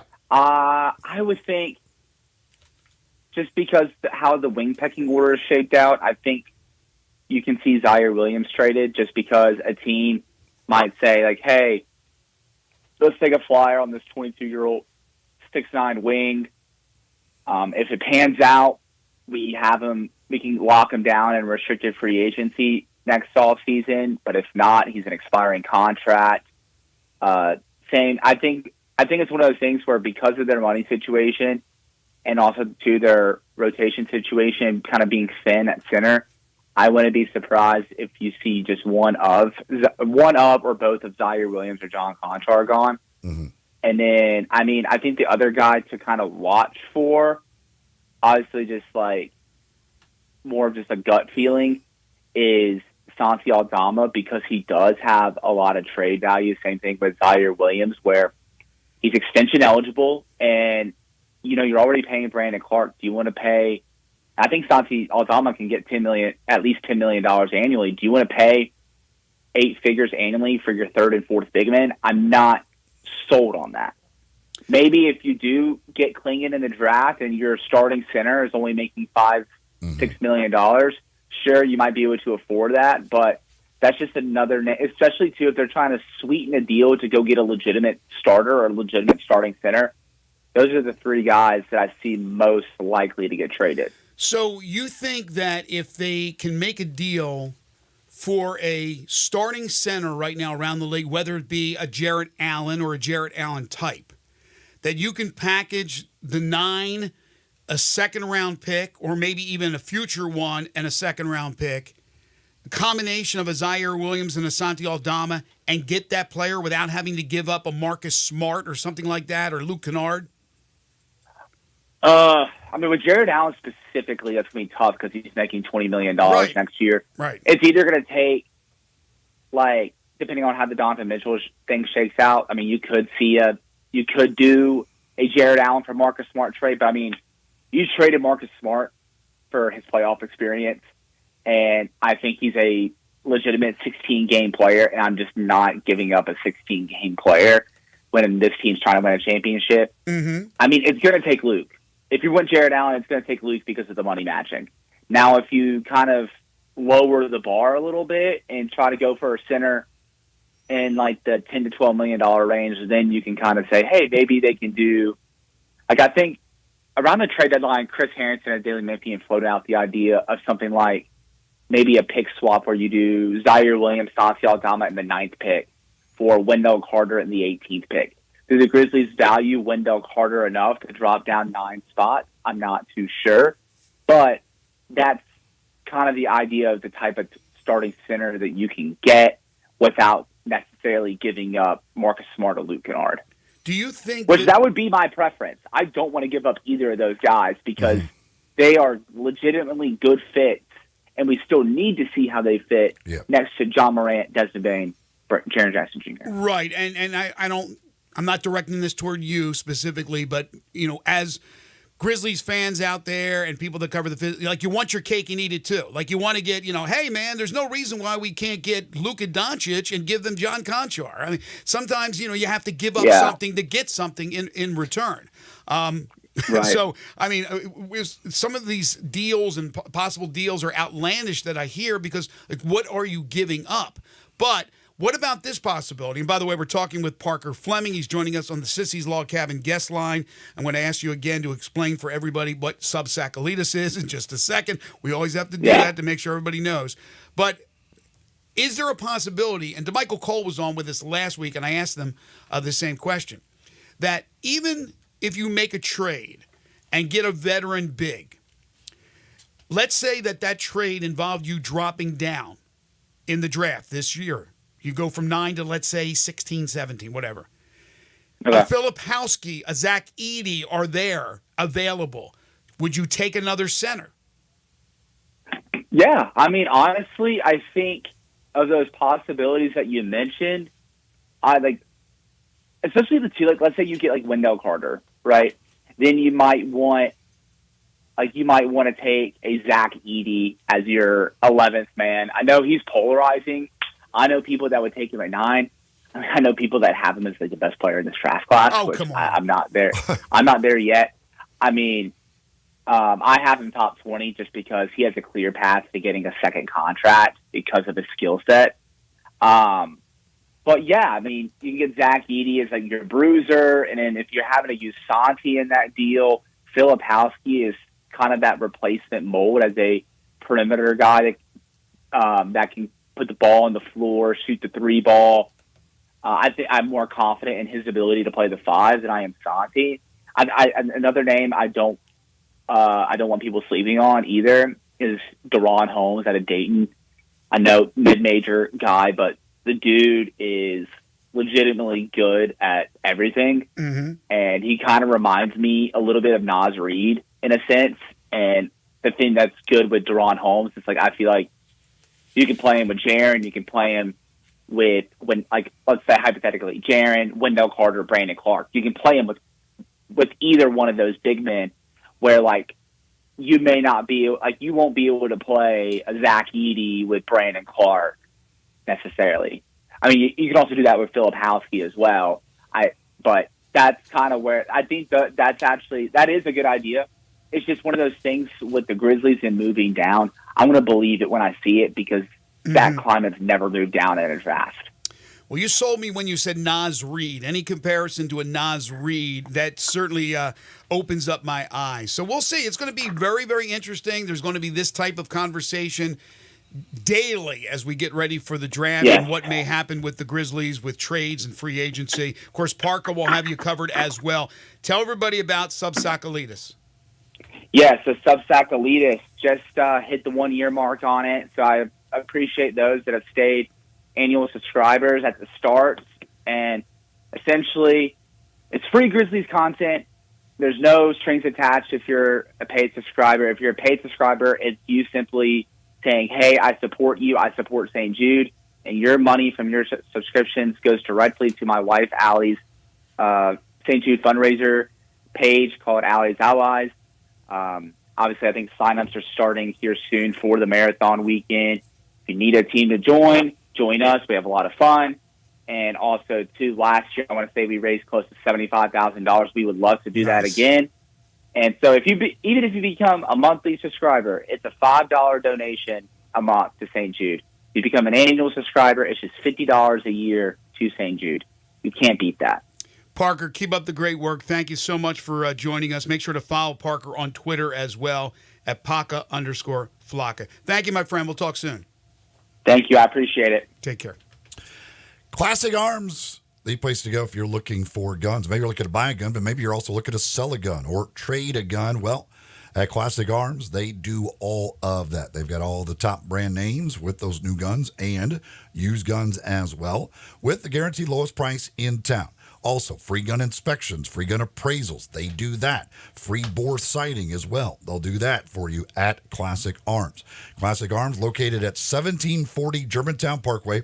That's right behind the Corky's there on Germantown Parkway in that shopping center behind Corky's. They're also online. You can find them at classicarmsofmemphis.com where you can shop 24/7. Check out the unbelievable selection, over 700 firearms in stock. Of course, all the other accessories, ammo, every cases, safes, all of that stuff that you need. They've got that for you as well at Classic Arms. Again, 1740 Germantown Parkway, right behind Corky's. We're online at classicarmsofmemphis.com. So much happening, so much more to get to. We got an hour and a half or a little bit more than that to get to all these topics, and we will. When we come back, Alex Coyle joins us, the play-by-play voice of the Redbirds. Ed DeRosa at 9:05, horse racing analyst, and our horse racing insider as he'll break down the Preakness. We'll have 10 in a row, the game show that has swept the nation. It's all coming up as we continue on Sports 56 Mornings right here on Real Sports Talk, Sports 56 and 98.5 FM. Broadcasting from the Family Leisure Studio, we are Sports 56 and 98.5 FM.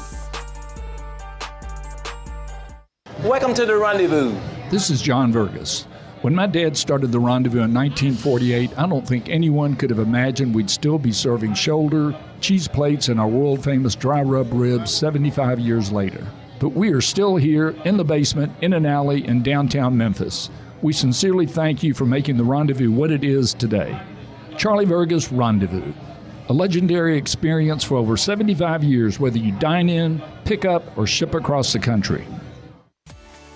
At Jason's Deli, when you're dining in or picking up curbside, you can expect wholesome food and no surprises, just delicious sandwiches, crisp salads, and quick quality meals made with the freshest ingredients and no artificial trans fats, MSG, high fructose corn syrup, or artificial colors and dyes. Around here, a lot of thought goes into what we put into our food and what we take out of it, because you're not just taking a bite, you're getting a taste of who we are. New items are constantly being created to expand our menu for all tastes and special diets with vegan and gluten-free options available. Convenience and on-time delivery you can count on. It's just a click away at jasonsdeli.com, so whether you need to feed 5 people or 5,000, the team at Jason's Deli, they have the credentials and the commitment to keep you satisfied. Freshness is nearby at Jason's Deli with locations at Ridgeway in the Park Place Center, Poplar and Highland, Germantown Road in Cordova, and on Goodman Road in Olive Branch. Jason's Deli. It's wholesome food and no surprises. I've got Rockin' Ronnie Smith on the line at Gossett Chrysler Dodge Jeep Ram Fiat on the Pike. And Ronnie, it's the season for the Memorial Day sales event. It's time to rock, Randy, in your new 2023 Jeep Renegade Latitude 4-wheel drive. $25,889 or $389 a month. That's $5,206 off MSRP. How about a 2024 Dodge Hornet GT all-wheel drive, packing up to 268 horsepower, plus 295 pound-feet of torque, 32,320, plus power up in our 2023 Dodge Charger SXT 4-door, $28,072. That's over $9,000 off MSRP. So drive past the rest and come to the best at Gossett Chrysler Jeep Dodge Ram Fiat on the Pike, or online anytime, GossettMotorcars.net. All 75 months at 8.99 APR, 3,500 down, Renegade Triple P 56,520, MSRP 31,095, Charger PH 636,171, MSRP 37,120, Hornet R3A 152,64, MSRP 34,820. Price includes all rebates and incentives and excludes PF 695. Payments includes PF 695. All exclude tax, title, and license with approved credit. See for complete details. Cooper, Vice President of Genesis Diamonds. David, we're familiar with iconic brands. Are there designers for engagement rings? Absolutely. Like every other industry, there are 10 renowned bridal designers who have been leading the industry for years. They are trusted, respected, and exclusive. Every jewelry store wishes to have them. So what makes these designer engagement rings so desirable? These designers drive a surge of customers to the store, making it the place to be. They attract shoppers who value quality, sophistication, and the ability to express their individuality through their engagement ring. Can customers find these engagement rings in other stores? Absolutely not. Other stores would love to have them, but they didn't make the cut. They have to settle for what they can get, not what they wish to have. So Genesis has cornered the market. Certainly. We offer a world-class exclusive selection from $1,900 complete rings to $250,000 celebrity rings. Best bridal designers in the world create these one-of-a-kind rings specifically to showcase your individuality like no other ring. Genesis Diamonds, Poplar at Perkins Extended. This traffic report brought to you by Appliance Liquidators with low prices and top-notch customer service. Appliance Liquidators, 3320 Goodman Road East in South Haven. Sports 56 traffic. Good morning. Over here wrapping up the earlier wreck on 40 westbound near Covington Pike. At one point, he had it slow in both directions, mostly rubbernecking delays at this point. Now, there's still some volume coming off 385 Billboards Parkway getting onto 240. 240 can bog down from time to time eastbound, especially over here at Poplar at any time of the day. Weimer's Jewelry, 7525 Highway 64 is your full-service family-owned jewelry store here in Memphis. I'm Commander Chuck with your on-time traffic.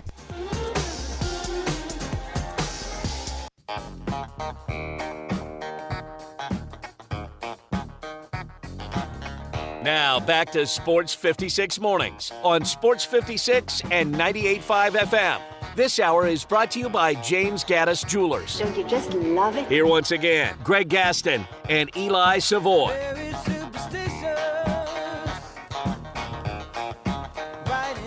Welcome back, everyone. 8:27 the time, hour 2 here on Sports 56 Mornings.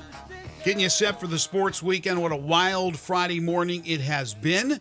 We're going to talk a little Redbirds here in just a moment with Alex Coyle. Ed DeRosa will break down the Preakness for us at 9:05. We got 10 in a row, the game show that has swept the nation. Lots of other things to touch on, including Game 2 of Caitlin Clark's professional career. But the PGA Championship, are they ready to start? Started.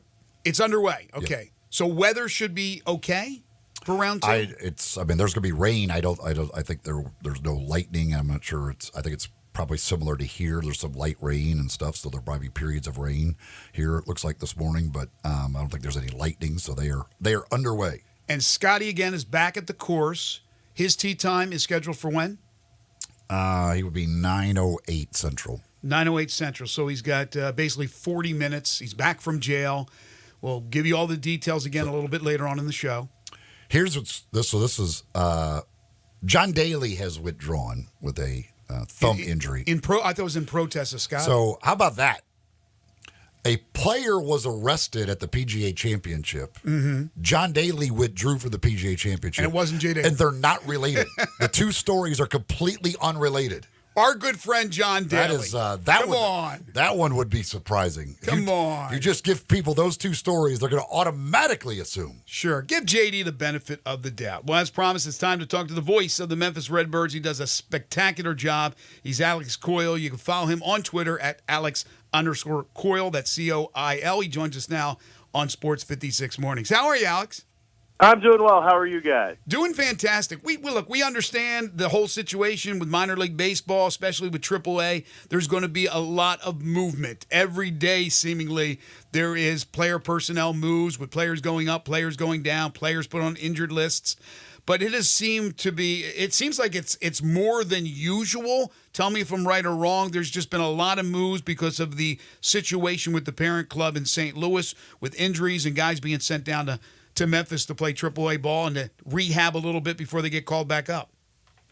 Yeah, especially with, the last couple of seasons up in St. Louis, they're trying to find that nucleus that's going to win them some ball games and get them above 500, and that's caused a lot of that movement. Some guys coming down that we may not have expected to come down and try to figure things out. Jordan Walker for a second straight year down here in Memphis right now, and credit to him, he's has hits in 10 of his last 11 games down here with the Redbirds, so he's figuring things out. But you got bullpen arms coming up and down. Two starting pitchers here that are trying to be stretched out into starters. Zach Thompson, a former first-round pick, and Andre Palante, who had a phenomenal rookie season back in 2022 with St. Louis. But yeah, it's up and down. It's going to be a lot at AAA. Kind of tapered off for the first month as St. Louis tried to figure out what they had up at the big league level, but here in the month of May, it's been pretty much a new roster every day. You mentioned Jordan Walker, and certainly very high expectations for him. What are the things? What's the issue? What does he need to figure out to be able to get that, to be able to stay at the major league level? Well, the interesting thing is there's so many different narratives around him and what he needs to do to be able to stick up there. If you talk to fans, it's him hitting the ball in the air and hitting home runs. If you talk to him, it's pitch selection and just being comfortable and patient in the box. If you talk to some of the coaching staff, it's hitting line drives the other way, right?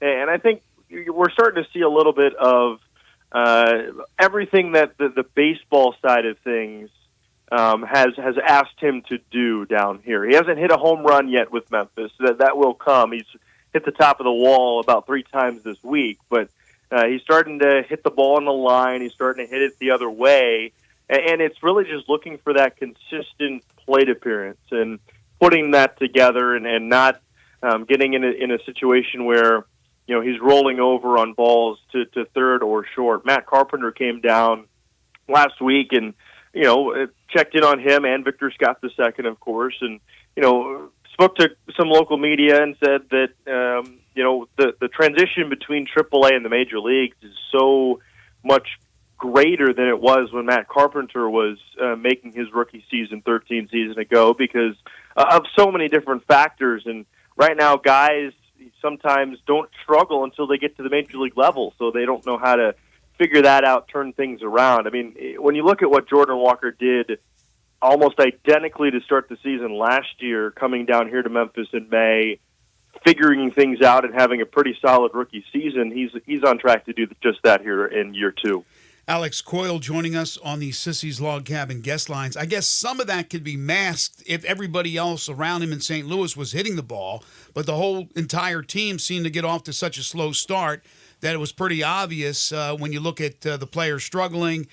You figure that a couple of the guys were going to be sent down, and before even Walker came down, as you just mentioned, Victor Scott was sent down. There are some people that believe that maybe he was kind of rushed into the position he was in St. Louis. What is he working on? What does he have to do? Well, Victor, pretty much the only reason why he made that major league roster, he had been already optioned to Memphis before the break of camp, but of course that Dylan Carlson injury out in Mesa the last couple games of spring training when he collided with Jordan in the outfield. Made Victor Scott the need in center field for St. Louis for the first really month of the season, and for him, it's the bat is not his greatest tool. It has never been his greatest tool. It's his speed. He stole 90+ bases in minor leagues last year. That's a top 5 all-time mark, and you look at his defensive ability and some of the plays he's making in center field. That one. Those two things are always going to be there for him. Those are always going to travel no matter what level he plays in, no matter what stadium he's in, playing against the Jacksonville Jumbo Shrimp or the Los Angeles Dodgers. That stuff is going to be there, but it's the approach, figuring things out in terms of how guys are going to pitch him at the major league level. And again, he didn't play above Double-A last year before he made his major league debut this season. So coming back down here, he's starting to figure things out a little bit. We're seeing him, which I actually like. When you have that speed, you should be able to handle the bat well and put bunts down. He had a 2-hit game the other day with 2 bunt singles. And, again, once he gets on first base, he's going to steal second, and there's a good chance he's going to steal third. He's always in scoring position with his speed, and it's just about, again, getting through that struggle for the first time in his professional career. What about Luken Baker and his chances at the big league level when he gets there?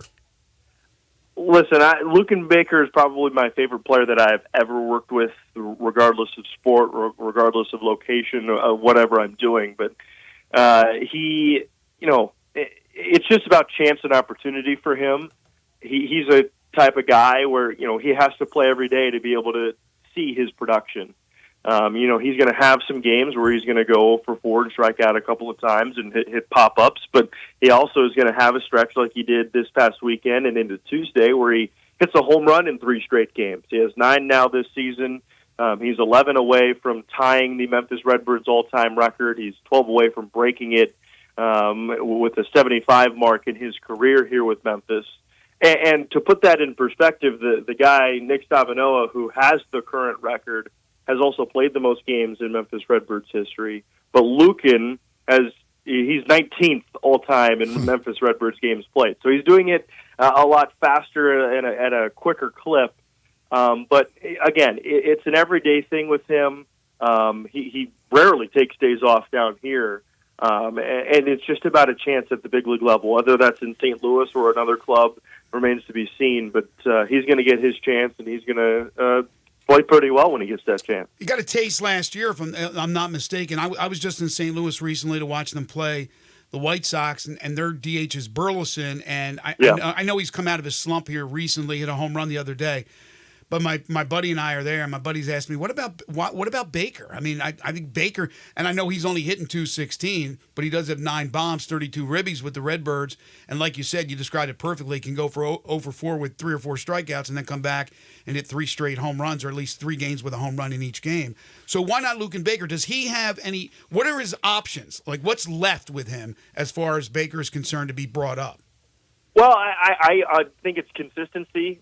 Consistency was a big thing for him in 2022. We saw a consistently great Luken Baker in 2023 to win the International League MVP.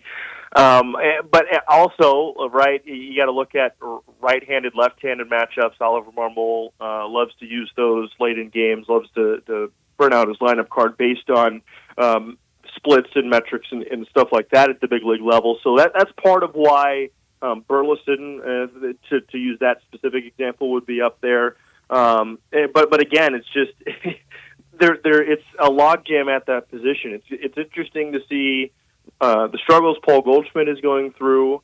When he inevitably turns that around, that's another guy that is firmly ahead of Luken Baker up there. Defensively is something that Luken Baker has improved almost more than anything at this AAA level, working with Ben Johnson before batting practice every single day, short hops, everything like that. But also, I think, you look at the batting average for Luken, it's in the low 220s right now. His walk rate is started to improve the last really 2 weeks. Last year, he had his best walk rate of his career. He was up in top 10 in on-base percentage almost all season before he spent the last really month up in St. Louis. But again, it's just that open roster spot to where not only it's an open roster spot that he can be up there and be available off the bench, but an open roster spot where he can be in the 9 batters in that lineup every day. Well, before we let you go, excuse me, before we let you go, 3 more games, I believe, in the homestand, including one of my favorite giveaways tonight. You're giving away the always important, the always needed toilet paper. Yes. Tell us about that. Yeah. Look, it's an exciting giveaway. Got to shout out Kruger Products here in Memphis for helping us out with all of that. We're theoretically giving away just shy of 700 miles of total toilet paper. The first 4,000 fans through the gates will get an exit voucher. They'll be able to claim their 2 packs of 6 3-ply toilet paper on the way out. And so really that's, if you went to the store or wanted to buy that on Amazon, it's roughly $25 when you add everything into it.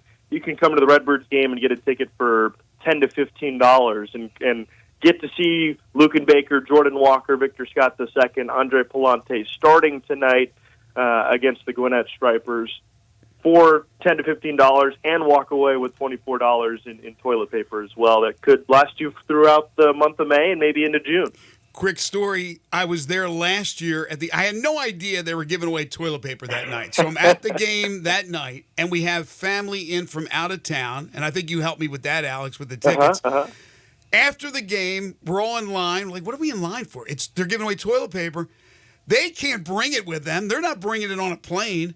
We ended up with about 5 or 6 huge packs of the toilet paper. And let me tell you something. As Alex said, it's not cheap. And it comes in handy because we all use it. So get on out there tonight and watch the Redbirds and get some TP. And, of course, watch them this weekend. Alex, great to have you on the program. Hopefully we can do it again here very, very soon. You do a fantastic job in calling the games for the Redbirds. It is Alex Soyle, the Redbirds play-by-play broadcaster. You can follow him on Twitter at Alex_Coyle. Thank you, Alex. Awesome. Thanks so much for having me. Had a blast. Also, first fireworks of the season, Saturday night. Always popular. That always draws them out. Take care, my friend. Thanks. He's really good. Really does a good job. I think he has a fantastic future in broadcasting. I think he also does some things in hockey out now. I think he's from Arizona State, if I'm not mistaken. And I just think he's terrific at what he does. You know who else is terrific at what they do? That's Dinstall's. Dinstall's fine candies and chocolates, and they got a great deal going on right now. They have a special on their award-winning chocolate pecan fudge. I've never had their fudge. I would imagine it's as good as everything else that they have, everything else that they make. Right now, chocolate-covered raspberries at Dinstall's. Tart, fresh raspberries dipped in their special fondant, then enrobed in rich milk chocolate, similar to the chocolate-covered strawberries or any of the other chocolate-covered fruits. All stores have them, but get them while they last. They won't last forever. Nobody dips them like Dinstall's. You could pick them up at any of their 5 locations: Laurelwood, Germantown, Collierville, downtown Memphis, and at Pleasant View, where they make the candies. Don't forget about the delicious truffles, the sea salt caramels, the cashew crunch, the chocolate-covered pretzels, the chocolate-covered toffee, and you can have them shipped, these great chocolates and candies, anywhere in the country. Just ask them about their shipping opportunities of that fine delectables. It's Dinstall's Fine Candies and Chocolates. They've been making them for over 122 years. You're tuned in to Sports 56 Mornings with Greg and Eli on Real Sports Talk, Sports 56 and 98.5 FM. Broadcasting from the Family Leisure Studio, we are Sports 56 and 98.5 FM. It's time to have a good time at Mugshots Grill and Bar in Olive Branch and Carterville. Come by for half-price happy hour 2 to 6 Monday through Friday with domestic drafts and $3 snacks. Then try one of Mugshot's 19 specialty burgers, including the Mugshot Burger. Finish it in 12 minutes and it's free. Plus, you get a free shirt. Mugshots in Olive Branch, 6400 Goodman Road, and Mugshots in Carterville, 656 West Poplar. So cheers to great food, good drinks, and fun company at Mugshots Grill and Bar, where you're always having a good time.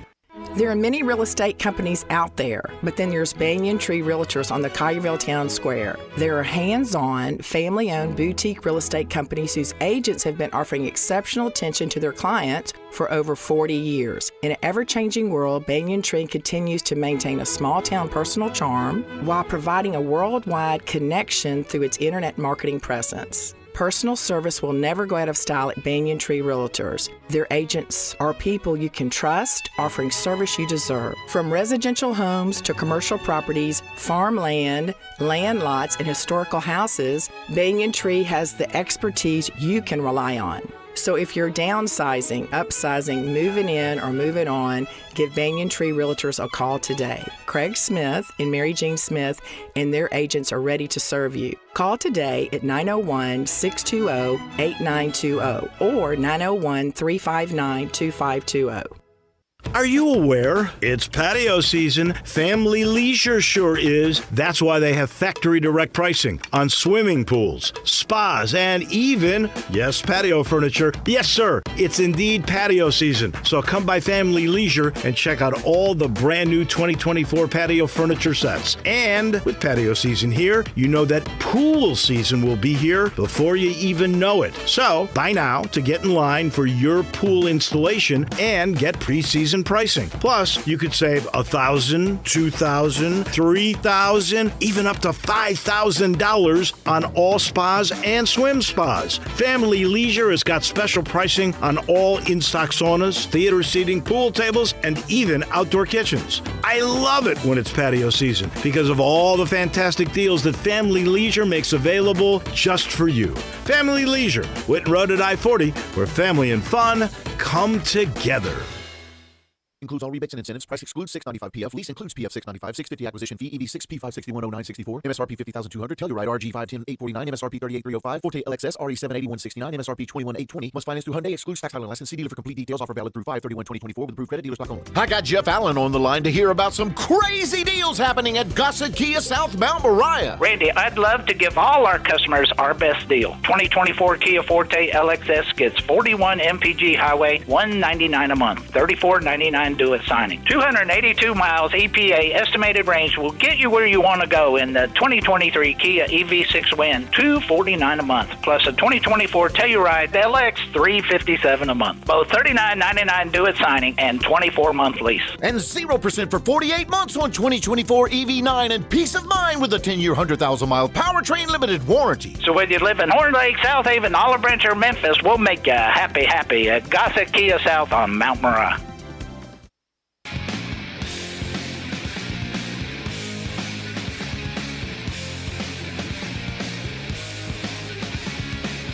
Now, back to Sports 56 Mornings on Sports 56 and 98.5 FM.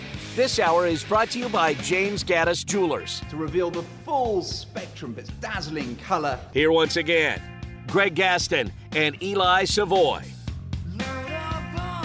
With all the craziness with the Scotty Scheffler incident at the PGA Championship, really didn't have a chance earlier to talk about what happened in the NBA playoffs last night, just the one game. Really not much to say other than Minnesota has forced a seventh game with a 115-70 win, 45-point rout of the Nuggets.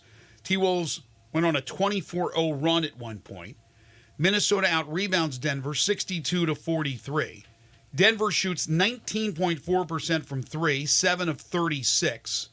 Anthony Edwards at 27. Jaden McDaniels at 21, balanced scoring for Minnesota. They had the conductor back, Mike Conley, which was pivotal. This has been one crazy series. Yeah, that's for sure.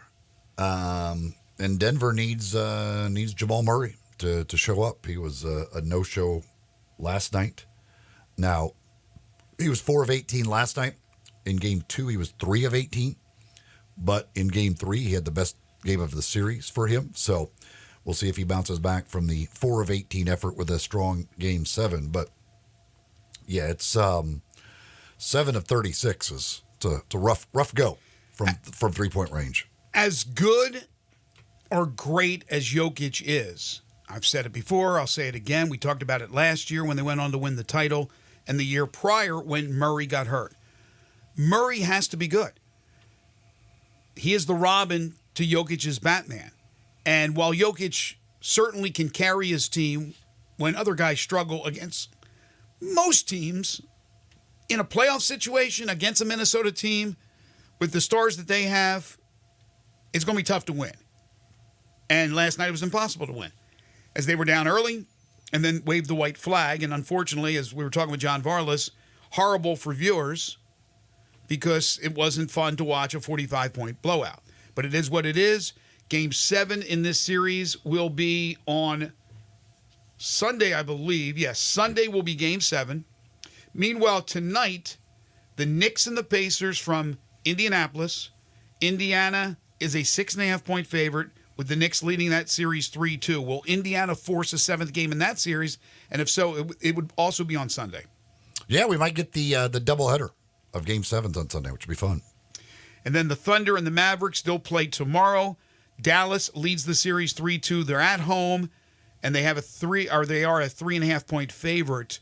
I know you had the Thunder. I had the Mavs in that one. Will the Thunder win on the road and force a 7th game?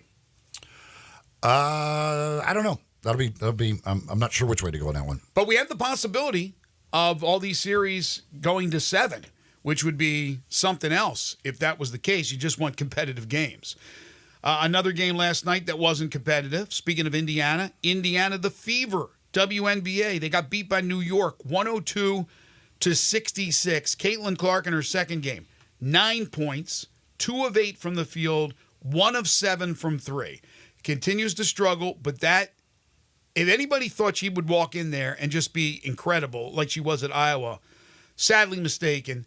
There was no way that was going to happen. These players are good from top to bottom in the league. So the team she faced, she faced some great teams, but all the players that she faced weren't great. The WNBA is the best of the best, and she's going to have some tough games, and I would think that eventually she'll get it going. She did some things better last night because she got 7 rebounds, 6 assists, and only 3 turnovers.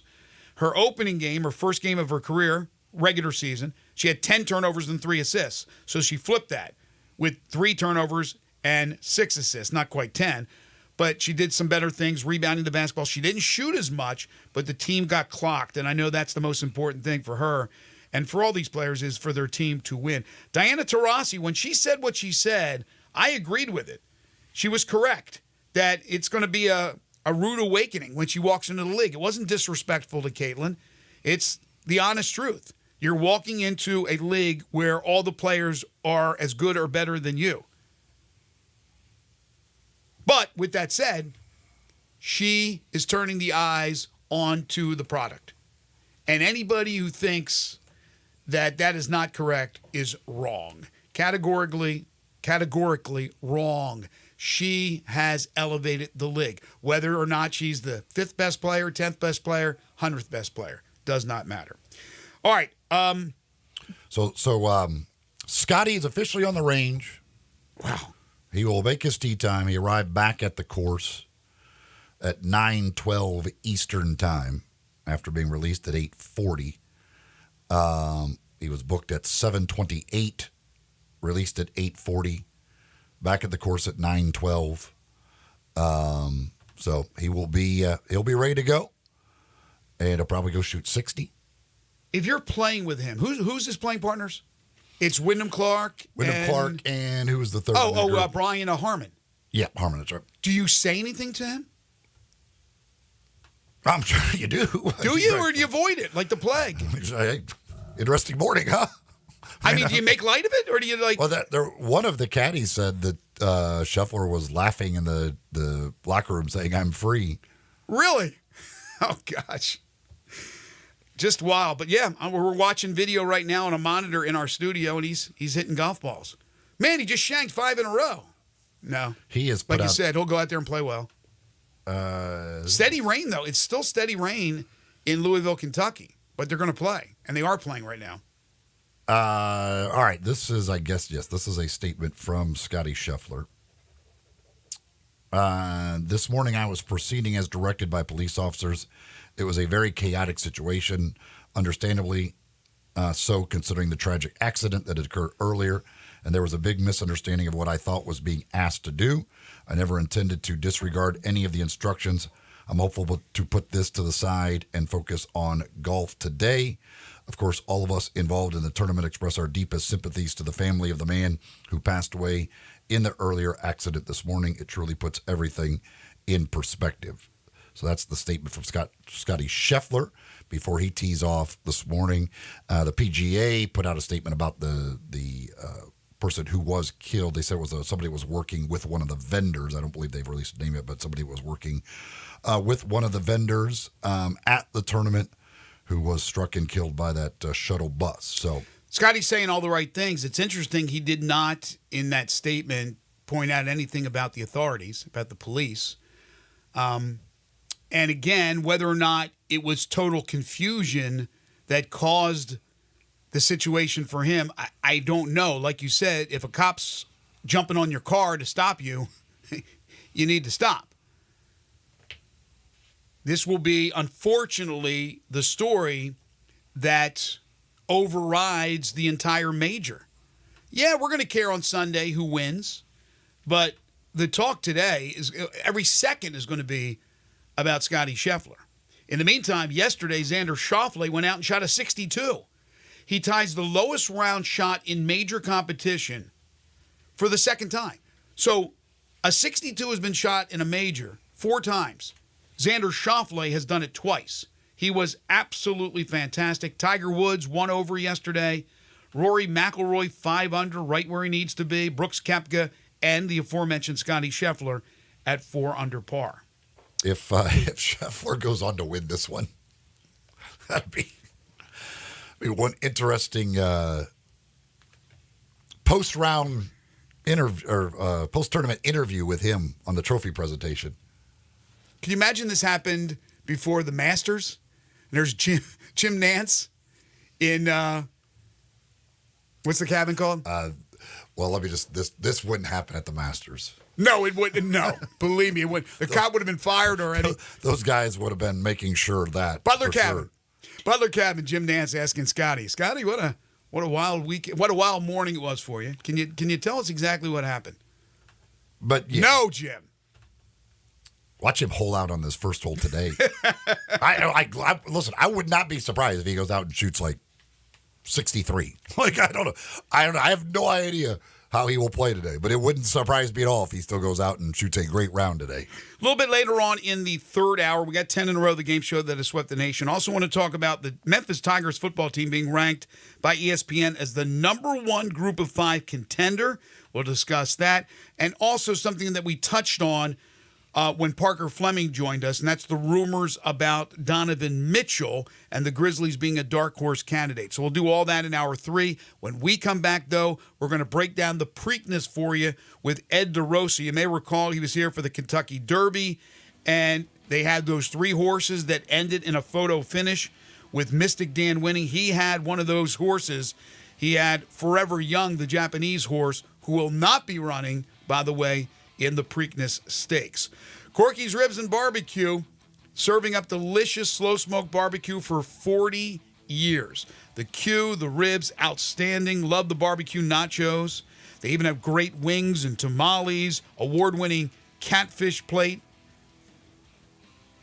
Great rolls. Man, when you get your entree, you get these rolls.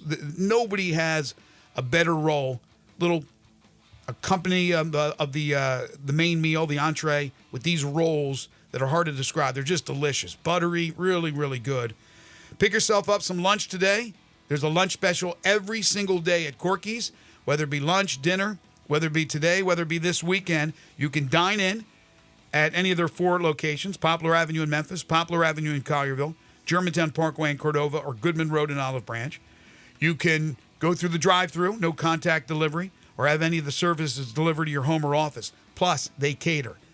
They've been catering for as long as they've been in existence. You got something coming up, whether it be corporate, whether it be for your family, think Corky's. And also, you can reserve the private party room for any occasion in Cordova, in Olive Branch. Just call them and find out about that. Get more information. Corky's Ribs and Barbecue, open for lunch and dinner 7 days a week.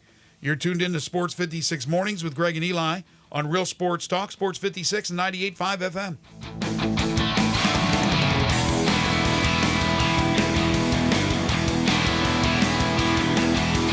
If you love sports and Mexican food, you can get the best of both at Los Cabos Mexican Bar and Grill on Summer near Graham. Watch all the big games on all the big TVs on all the walls at Los Cabos. And enjoy premium tequila shots anytime for just $5.50. Celebrate every day with lunch specials from 10 to 3 and happy hour from 3 to 8. Lunch is just $6.75 to $10.99 and margaritas start at $3.99. Experience real Mexican cuisine along with great sports at Los Cabos on Summer near Graham. I've got Jason, the main man marshal, here, and he's ready to start something big at Gossett Volkswagen on the Pike. What's up, Jace? Randy, I've got 42 MPG on the highway on the all-new 2024 Volkswagen Jetta SE for only $249 a month. Or take your pick from the 2024 Tiguan S front-wheel drive or 2024 Taos SE. We Gossett at $279.28 a month. That's a 2024 Volkswagen Jetta SE, $249 a month. Or take your pick from 2024 Tiguan S or 2024 Taos SE, $279.28 a month. And Randy, you know the deal. Make me an offer because no reasonable offer will be refused. Ask for Jason, the main man marshal at Gossett Volkswagen, 1875 Covington Pike. Online, GossettVWMemphis.com. Where we're charging for it and charging less every day. All 36 monthly, 7,500 miles per year. Taos RMO 51756, MSRP 26063. Tiguan RM 103.910, MSRP 31363. Jetta RMO 48802, MSRP 25506. Cross Sport RC 236449, MSRP 38981. Includes $3,000 rebate. Cannot be provided with special APR. Includes all rebates and incentives. PF 695. Excludes tax and license. See dealer for complete details. Offer valid through end of the month with approved credit dealer stock only.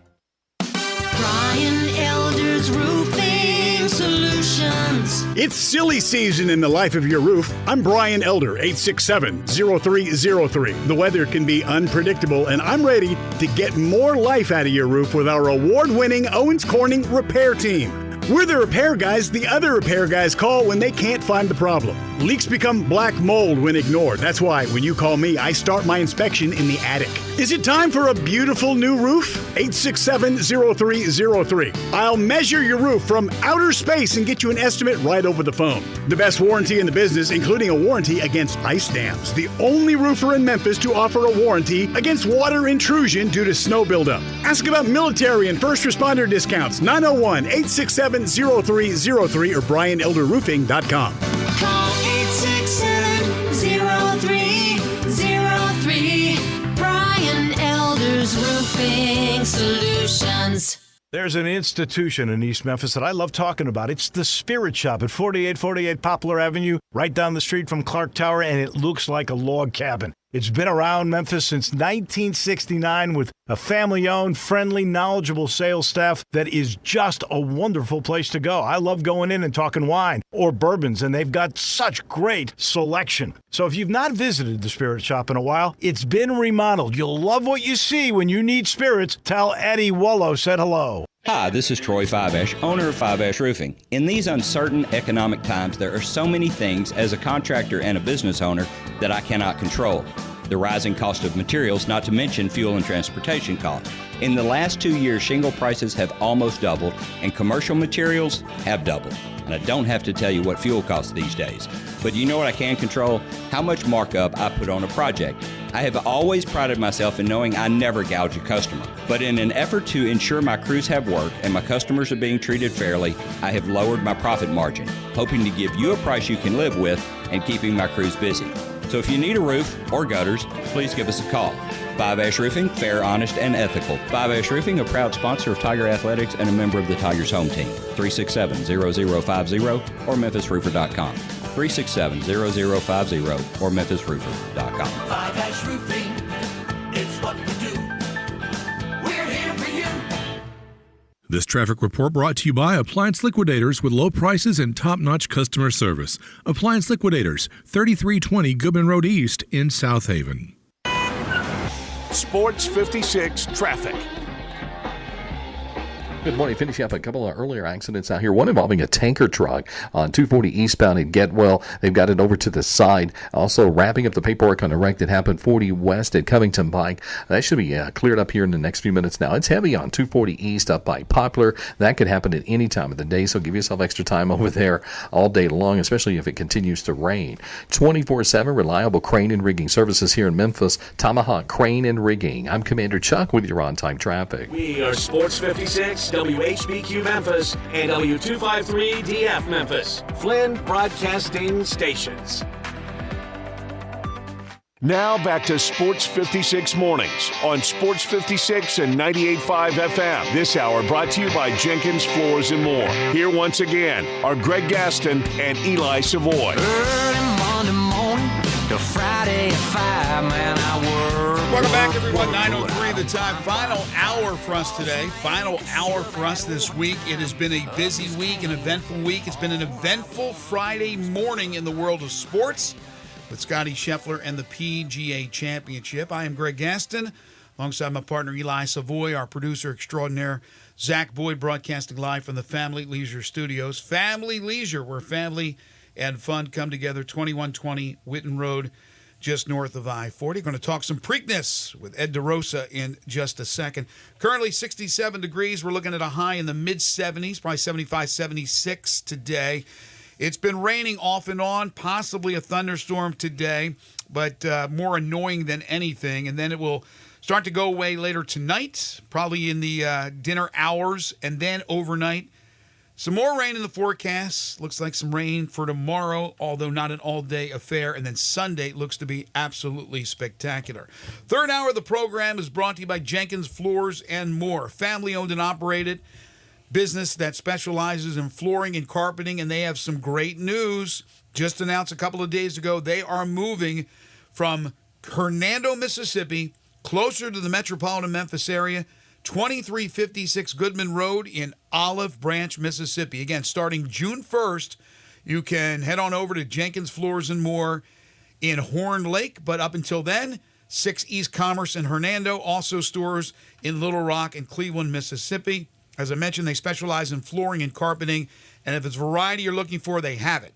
Like SPC and WPC vinyls, which are top-of-the-line, scratch-resistant, waterproof, ceramic and porcelain tiles, hardwoods by Portercraft, carpeting from Southern Luxury Carpet, backsplashes for your kitchens and bathrooms, plantation shutters, blinds, so much more. They sell it wholesale. They skip the middleman. That's going to save you lots of money. Timmy and Rebecca Jenkins started this business 8 years ago in their garage.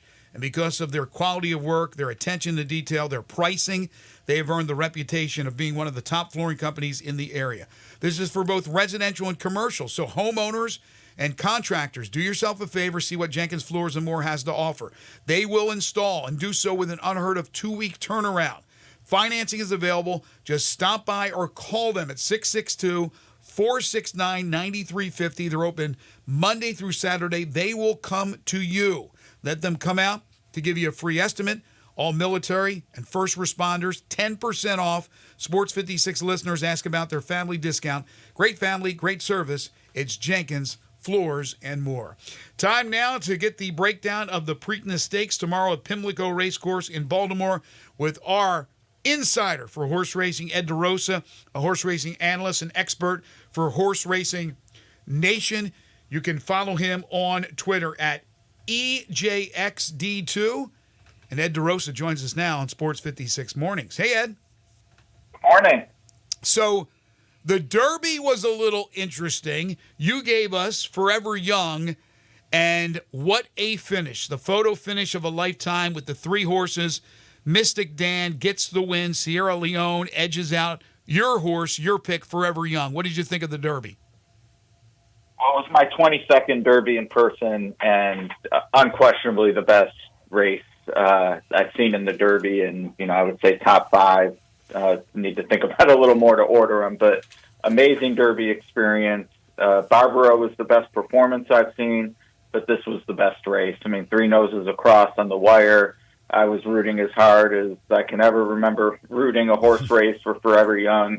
Thought he might get there late, giving him a solid route. Just a fantastic race. And Mystic Dan, I would say the ride was the difference. Brian Hernandez made a difference-making decision to go through that hole when Track Phantom came off the rail just a little bit, and that was 100% what gave Mystic Dan the roses. What did you think of the bumping down the stretch of the 2? They definitely should have made it an official inquiry. I know they came out after and said, we look at the race from multiple angles. no matter what. But that was egregious enough that they needed to say, hey, we're looking into this, get the jockeys on the phone, which is the protocol when it's an inquiry. And they didn't. So I felt like that was a miss. That's a DQ in my mind based on Kentucky rules, but I would have understood it if they hadn't made it a DQ. But they needed to look at it for sure. Yeah, and it seemed like the jockey for Forever Young, Japanese, that he didn't want to complain about it. I don't know if that's just the way it is in Japan and they don't do things like that. But to me, that was an obvious inquiry. It should have been by the steward. And like you said, you thought it should have been as well. But maybe because his calm demeanor and that he usually doesn't want to dust up a storm, I don't know. Maybe that played a part in it. Yeah, in different jurisdictions internationally, they handle things differently. So, Japan not being aware of the objection option is definitely in play, language barrier, et cetera. And then, this is kind of inside baseball, but for whatever reason in Kentucky, this group of stewards does not like to use the inquiry sign. They're much more inclined to listen to an objection. They want the jockeys or, more rarely a trainer's objection, but that's what they respond to for whatever reason. They needed to have an inquiry here, though. That was just they didn't do their duty. So now with the Preakness going in, obviously there's not many of the horses that are from the Derby. What's the chances of Mystic Dan getting leg number 2? Well, with the scratch of Muth earlier this week, that certainly makes his chances easier. Muth was going to be the favorite, even over Mystic Dan, but now Mystic Dan unquestionably going to be the favorite. And Muth, for people who don't know, that's the Bob Baffert trained horse, and Baffert was not allowed to bring that horse to the Derby. Correct, yeah, and Muth actually beat Mystic Dan in the Arkansas Derby. So, there was sort of that storyline as well. Not only was this the horse Baffert couldn't run in Kentucky, but this horse had beaten Mystic Dan in the race before the Kentucky Derby. So this was kind of seen as a chance to settle the score. It's not going to happen this time anyway. If, the reports are accurate that it's just a fever, there should be no reason why he couldn't compete in the Belmont Stakes. So, we'll see what happens in 3 weeks. But Mystic Dan, clearly the favorite, the horse to beat here. From a wagering standpoint, I can't do it. I didn't play him at 18-1 2 weeks ago. I'm not going to play him at 8-5 here in the Preakness. So I am looking to beat him, but certainly he's the most likely winner. We're just going to have to take our shot against him now. Why isn't Sierra Leone racing? Yeah, for whatever reason, it's kind of been a shift over the last generation. But a lot of trainers, horsemen, owners, etc. They don't love the 2 week turnaround. Honestly, guys, the only time you see horses come back on 2 weeks at the Grade 1 level for about 20 years now has been the Derby to the Preakness. So, that is definitely a unique wrinkle to this Triple Crown series, that they're right back in 2 weeks. Why not change it, Ed? Why not change it to make sure they have all the great horses? I think the easy answer is money. For whatever reason, well, I shouldn't say for whatever reason, it's obvious, that those placeholders, first Saturday in May, third Saturday in May, like they own that day on the calendar. And, you have the PGA Championship and NBA playoffs and hockey going on right now. But the Preakness does great ratings, nowhere near the Derby, but there is money there. The host track cleans up on the attendance. I really do think if they moved it back a week, half the time you're on the Memorial Day holiday. If you move it back 2 weeks, same deal. I just think they're in such a sweet spot in the calendar and so established, they're willing to trade off the horse participation for the money they can count on for that spot in the calendar.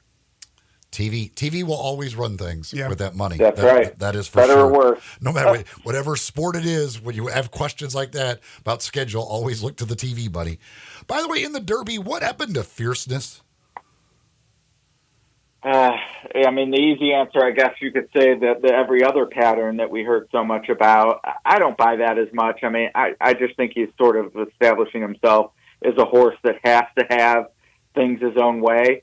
You know, I mean, think of it as a point guard. Your shooting percentage is going to go way up if someone doesn't have a hand in your face. And, you know, Fierceness, 19 other horses, had to work a little harder early in the race. Pace was quick, didn't go his way, and he folded up. But, you know, I wouldn't necessarily give up on him in the Belmont because there's going to be fewer horses. It's going to be a home track for him. He's at Saratoga now. He's going to be a force there. So the talent is there, but just things have to go his way for sure. So it's a good news, bad news scenario for the Preakness. The good news for people out there that want to bet on the race is there is only 8 horses, as opposed to trying to pick a winner at the Derby where there is 20 horses. However, with only 8 horses, that means only 7 competitors for Mystic Dan. And if you want a price, you're probably not going to get that with Mystic Dan, as Ed alluded to earlier. So, Ed, what have you come up with for people to cash some pretty good money here in a race where you have a horse that is definitely going to be the easy odds-on favorite to win?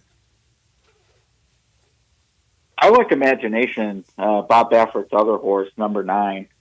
There's a concept in racing called lone speed, which is if you're the only front runner, you're kind of the only horse out there winging it. Mm-hmm. We've seen Fierceness use it to his advantage in the Florida Derby.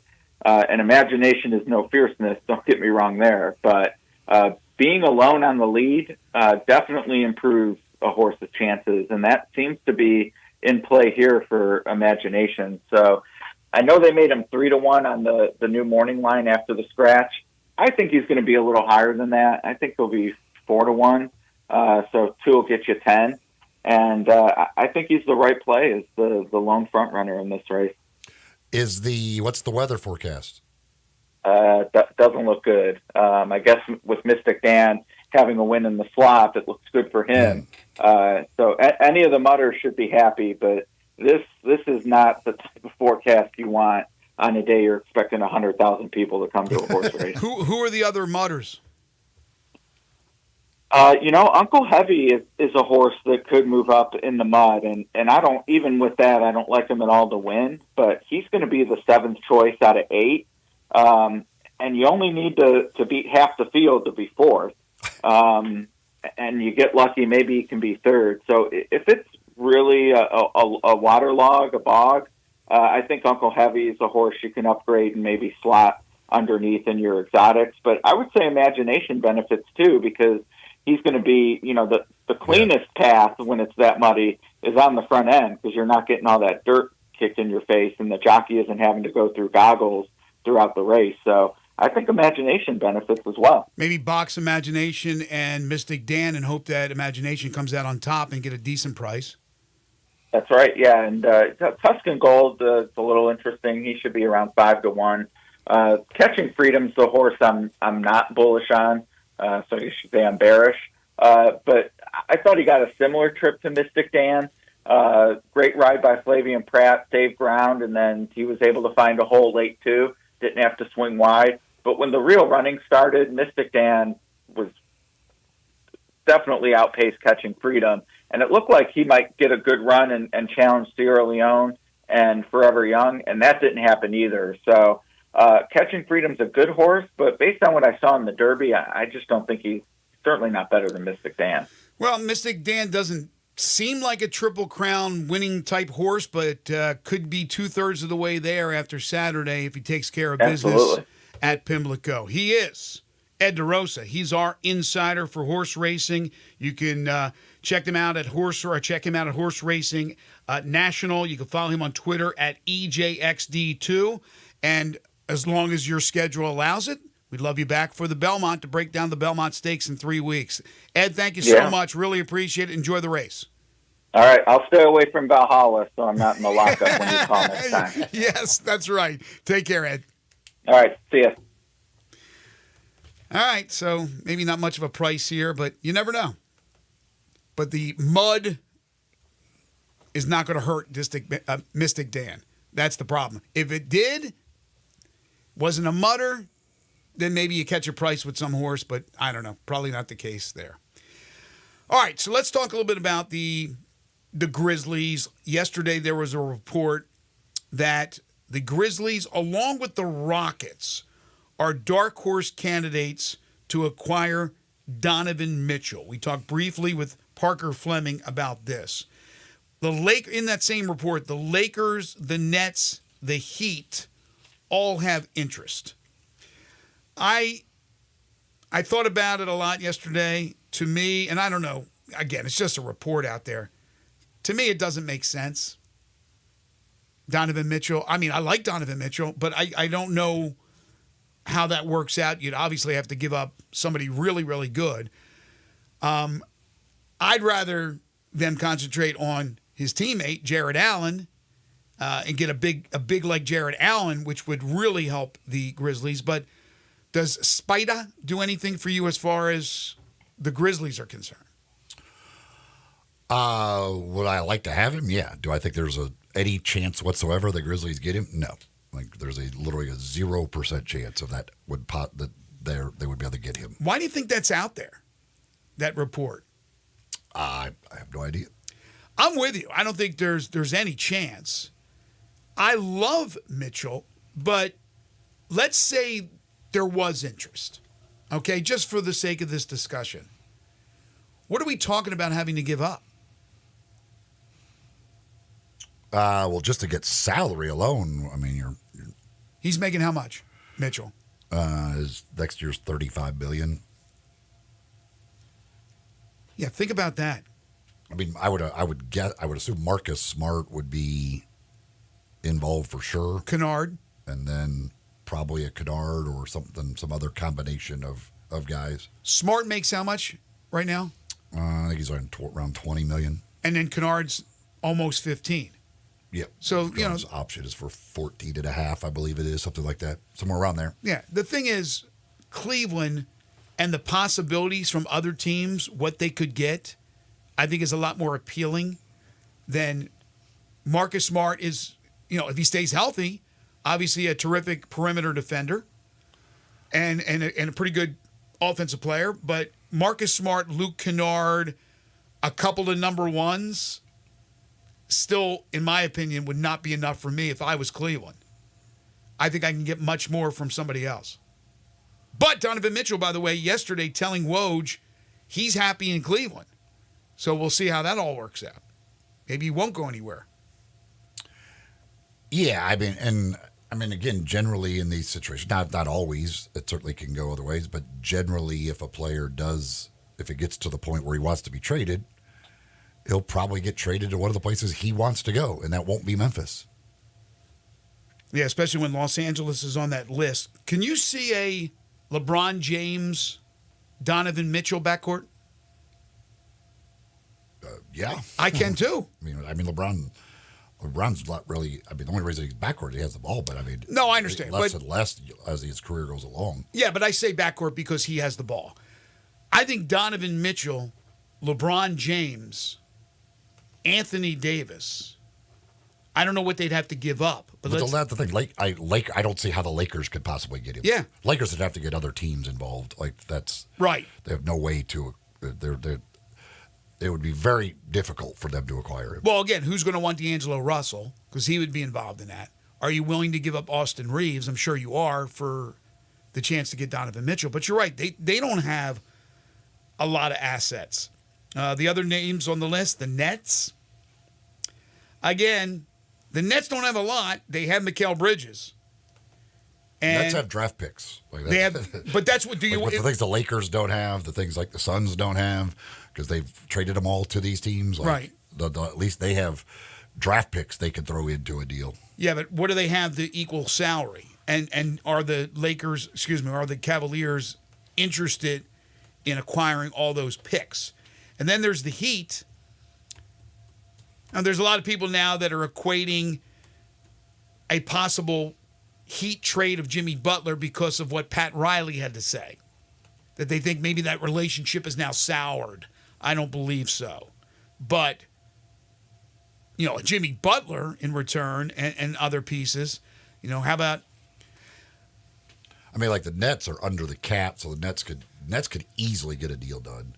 Whereas, now depends what current players versus draft picks they might want to have in there, what Cleveland might want. But right. I mean, for Brooklyn, it's easy to get a deal done. Yeah, but if Cleveland wants Mikal Bridges, you're not going to do. You're Cleveland. You're like, no, I'm not giving up Bridges. You want Bridges and Mitchell together. But if he is dealt, and who knows? Again, what he said yesterday doesn't mean much right now, but he says he wants to continue to play in Cleveland. But I thought it was interesting yesterday that Memphis was mentioned in those rumors.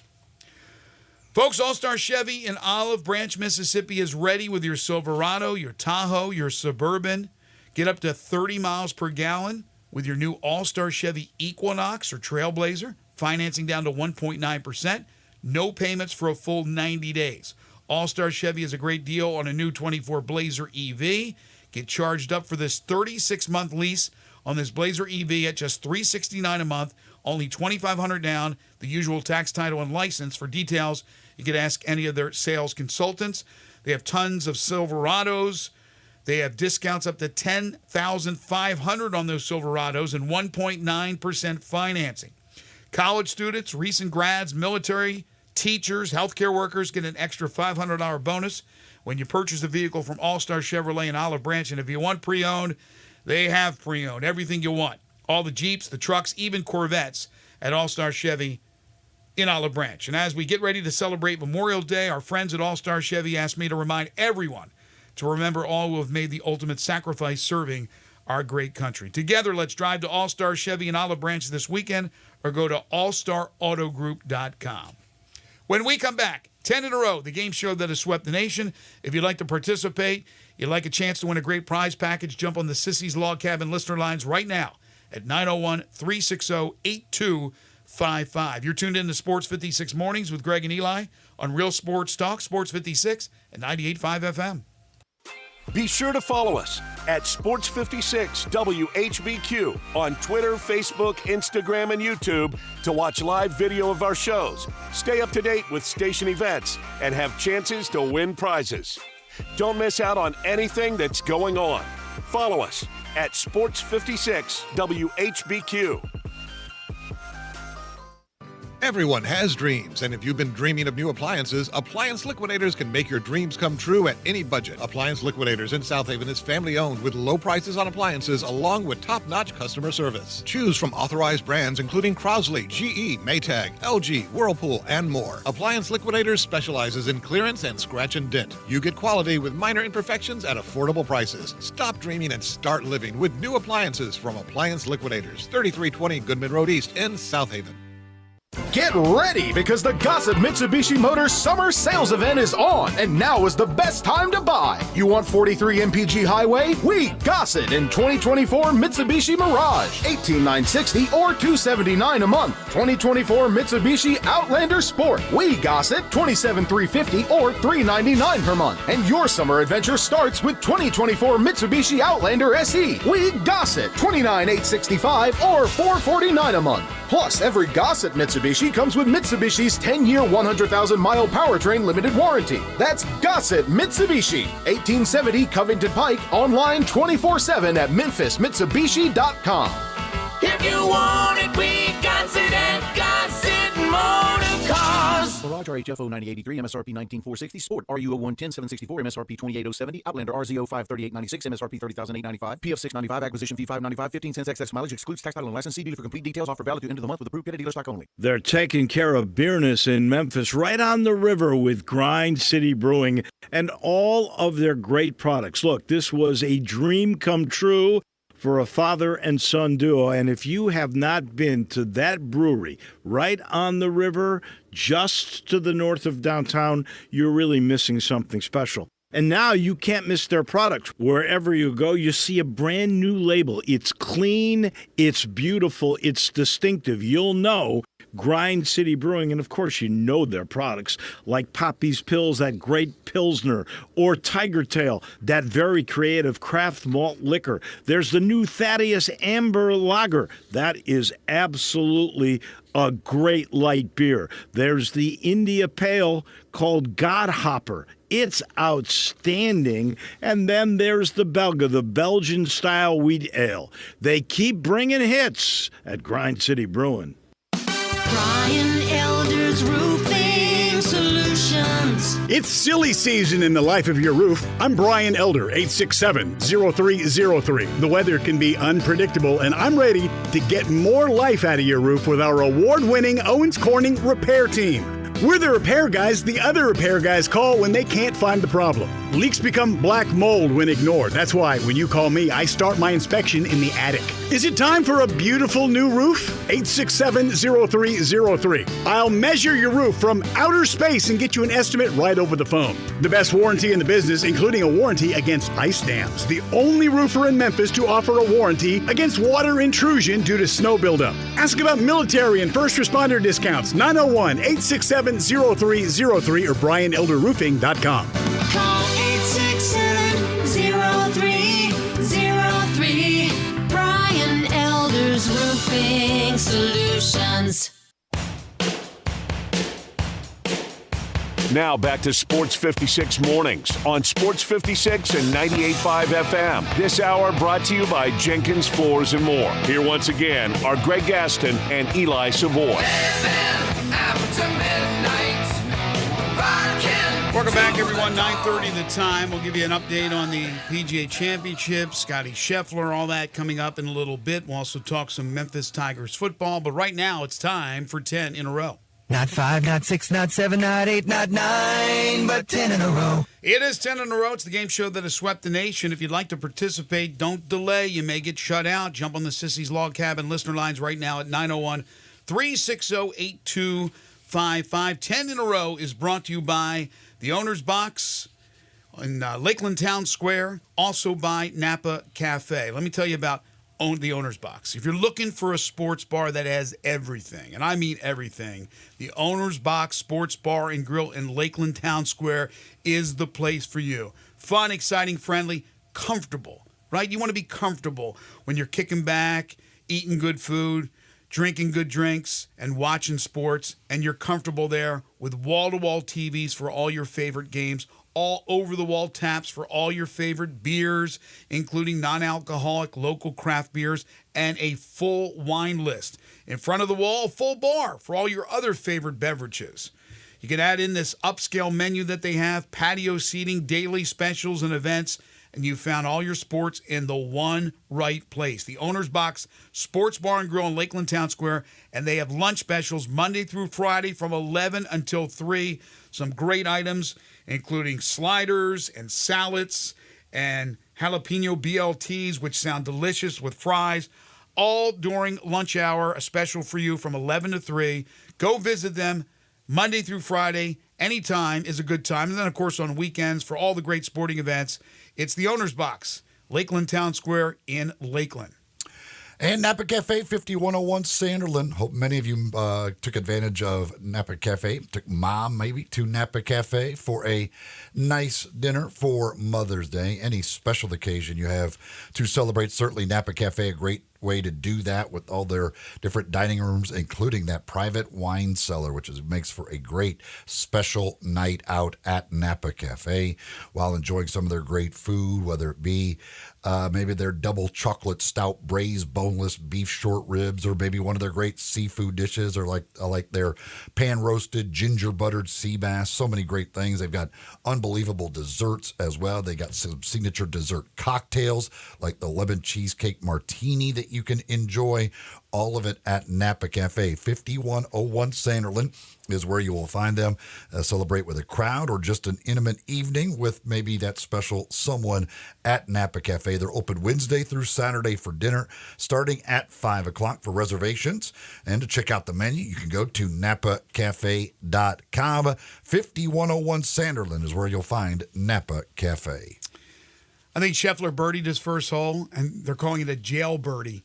Oh, my gosh. All right, what is the prize package that our listeners are playing for?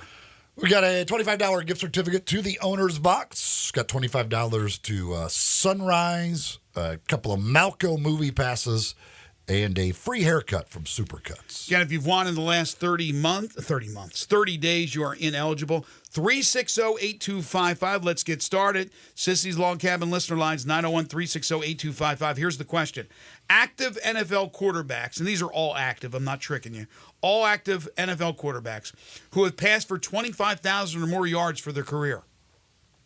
So these are all active quarterbacks, not tricking you, who has passed for 25,000 or more yards for their career. If they have, it's a yes. If not, it's a no. This is regular season numbers. Regular season numbers only. 25,000 or more yards for their career. 360-8255. Let's go. Let's get started. We got things to do. We got places to be. We got people to meet. I know you're looking it up. Google has ruined everything when it comes to the game show that has swept the nation. I like people just guessing, man. You're not foolish if you miss. You don't look stupid. As a kid, that's all I used to do. I would go on the local radio show and I would guess at something and most of the time miss. But once in a while I'd win and I felt good about myself. 360-8255, 360-8255. That's the number, the Sissy's Log Cabin listener line. Play 10 in a row. Again, $25 to the owner's box, $25 to Sunrise, couple of Malco movie passes, and a free haircut as well from Supercuts. See if Dan can lead us off in style. Hey, Dan. Hey guys. I counted 22 tires coming into work this morning on the highway. I forgot to mention. I promise you I did. There was. I'm glad that people are out there counting the tires now. There's a brand new mattress along I-42. I don't mean like it's a new mattress. It's new there. It's new on I-40. It actually looked like a pretty decent mattress though. So yeah. So this morning I noticed that sometime overnight last night we had a mattress added to the side of the highway. So glad to know how many tires are out there. 22 tires. That's great, Dan. All right, here we go. Active NFL quarterbacks. The funny thing is, I saw there was also a car on my way to work that had no tires. So I saw that one, Eli. It could have used 4 of those 22 that you saw. You may be coming from the same area. All right, active NFL quarterbacks who have passed for 25,000 or more yards for their career. Josh Allen. No. Kyler Murray. No. Jared Goff. Yes. Andy Dalton. Yes. Russell Wilson. Yes. Joe Flacco. Yes. Lamar Jackson. Yes. 360-8255. I was rooting for Dan. Good run. Coming in with the 22 tires. Next up is KC. What's up, KC? Hey, KC. What's up? Kirk Cousins. Yeah. Deshaun Watson. No. Derek Carr. Yeah. Geno Smith. No. Marcus Mariota. No. Matthew Stafford. Yeah. Patrick Mahomes. Yeah. Joe Burrow. No. Jalen Hurts. No. Jacoby Brissett. No. That's how it's done. That's how it's done, KC. KC, congratulations. You are a winner. Hold on, Zach will take care of you. Let you know how to get to your prizes. Good job. The rest of the list 1, Eli, left off at Lamar Jackson. No, he's not there at 25,000 yards passing. Justin Herbert. 25,000, I'll say no. You are correct. Baker Mayfield. No. Dak Prescott. Dak at 25,000. Yes. You are correct, sir. There you go. That's 10 in a row. Again, it's brought to you by the Owner's Box Sports Bar and Grill in Lakeland Town Square and by Napa Cafe. All right. How about an update from the PGA Championship, Eli? An update on what's happening on the course with the tournament. And, of course, now Scottie Scheffler, who's back on the course playing after his stint in jail today. Well, Scotty Scheffler's got about probably about 6 or 7 feet, it looks like, for par on number 11, his second hole of the day. But birdied his first, number 10. If I can get the leaderboard up here. Again, yesterday it was all about Xander Schauffele. Can Xander Schauffele finally win a major? Can he finish the deal? There are a lot of people who say Xander Schauffele is the best player to have never won a major. Tied the lowest round in major competition yesterday in the history of majors with a 62. He's done it twice. It's been done 4 times. He's done it twice. But again, he's got to finish the deal. A bit last year at the U.S. Open in the first round as well. And didn't finish the deal. And wow, if I can get this. You having trouble with the net, we like to say? I just can't get the dang leaderboard for the actual tournament. It's all right. No problem. In the meantime, got a little football news. 5-star wide receiver DeCorian Moore has decommitted from LSU. The number 3 prospect overall in the 2025 class. Had been committed to the Tigers since August. Announced on Wednesday that he is reopening his recruitment. Why not? There's those opportunities to make more money. Among the guys at the top that are underway in their rounds today, Tom Kim, 1 under through 3 holes today. So he is at 6 under, moving into a tie for second place with Finau, Thigala, and Hubbard, who have not started their round. They'll be coming up later. Thomas Dietrich is even through 3. Colin Morikawa is even through 3. I mentioned Scheffler birdied his first hole, but he does have about a 6 or 7 footer for par on his second hole of the day. Aaron Rye, 1 under through 6 today, has moved to 4 under. Harris English, 1 under through 6 today, has moved to 4 under as well.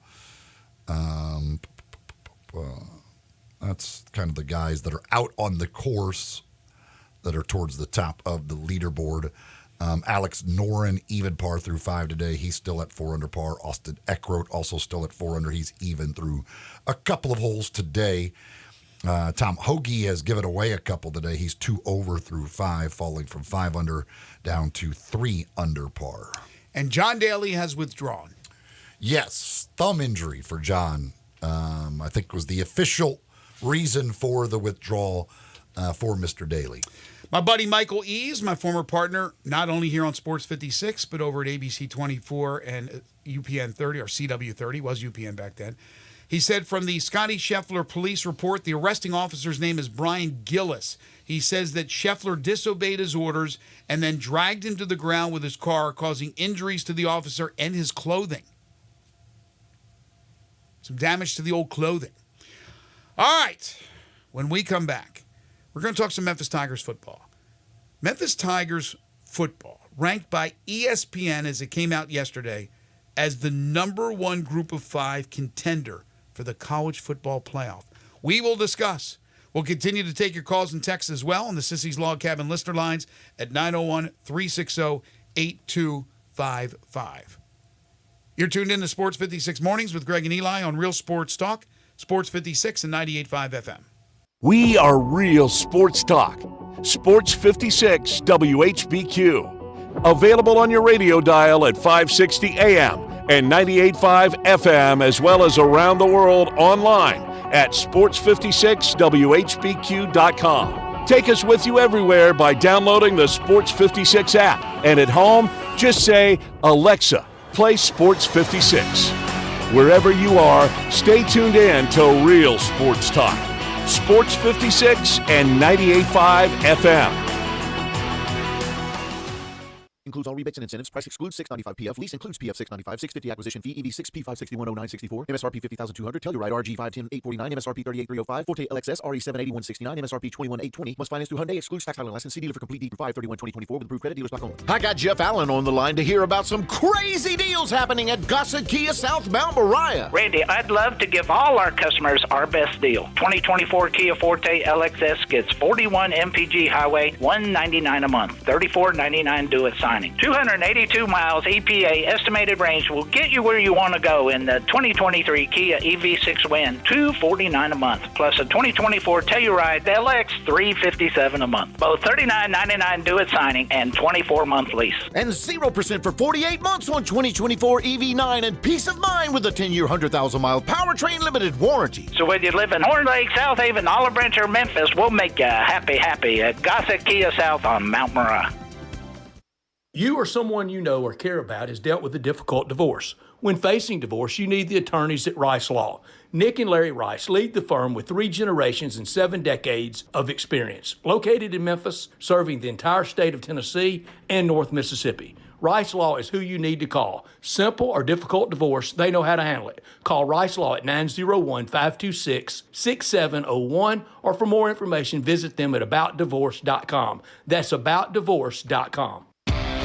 Visit Frontier Western Store today for new shirts and boots. Frontier is your top Carhartt store in the Mid-South. There's thousands of in-stock shirts and jeans. They have the classic K87 pocket tee in every color they make, including new ones just released. Available small to 4X. Want new jeans? Frontier has you covered with super tough work denim by Carhartt. And you've got to check out their selection of Ariat jeans for men, women, and children. You'll love how easy it is to find the size and style you need. Have you seen Frontier's remodeled world-famous boot showroom? It continues to expand. New styles by Ariat just arrived, plus plenty of in-stock proven classics too. Whether you need work or dress boots, trust that Frontier's the place to come. See thousands of pairs of Ariat boots and thousands more by Dan Post, Corral, Durango, Rocky, Twisted X, and others. And Frontier's pricing is lower than online and chain stores, so you know just the local shop to visit. Frontier Western Store, 5880 Goodman Road in Olive Branch, and on the web at frontierwesternstore.com. Locally owned and operated since 1967.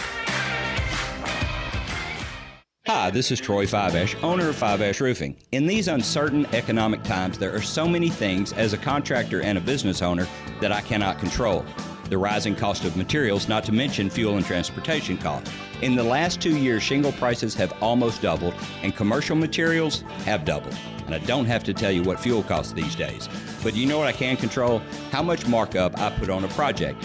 I have always prided myself in knowing I never gouge a customer. But in an effort to ensure my crews have work and my customers are being treated fairly, I have lowered my profit margin, hoping to give you a price you can live with and keeping my crews busy. So if you need a roof or gutters, please give us a call. Fiveash Roofing, fair, honest, and ethical. Fiveash Roofing, a proud sponsor of Tiger Athletics and a member of the Tigers home team. 367-0050 or memphisroofer.com. 367-0050 or memphisroofer.com. Fiveash Roofing, it's what we do. We're here for you.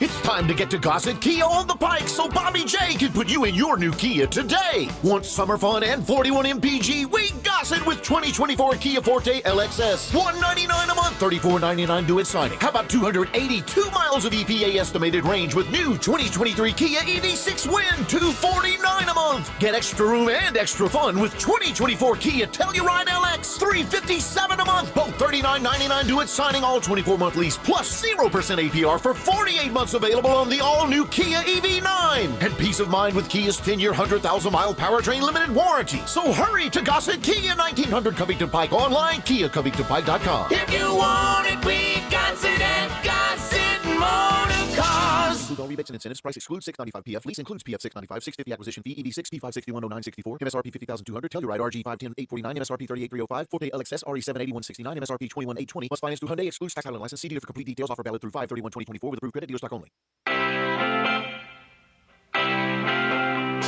Now back to Sports 56 Mornings on Sports 56 and 98.5 FM. This hour brought to you by Jenkins Floors and More. Here once again are Greg Gaston and Eli Savoy.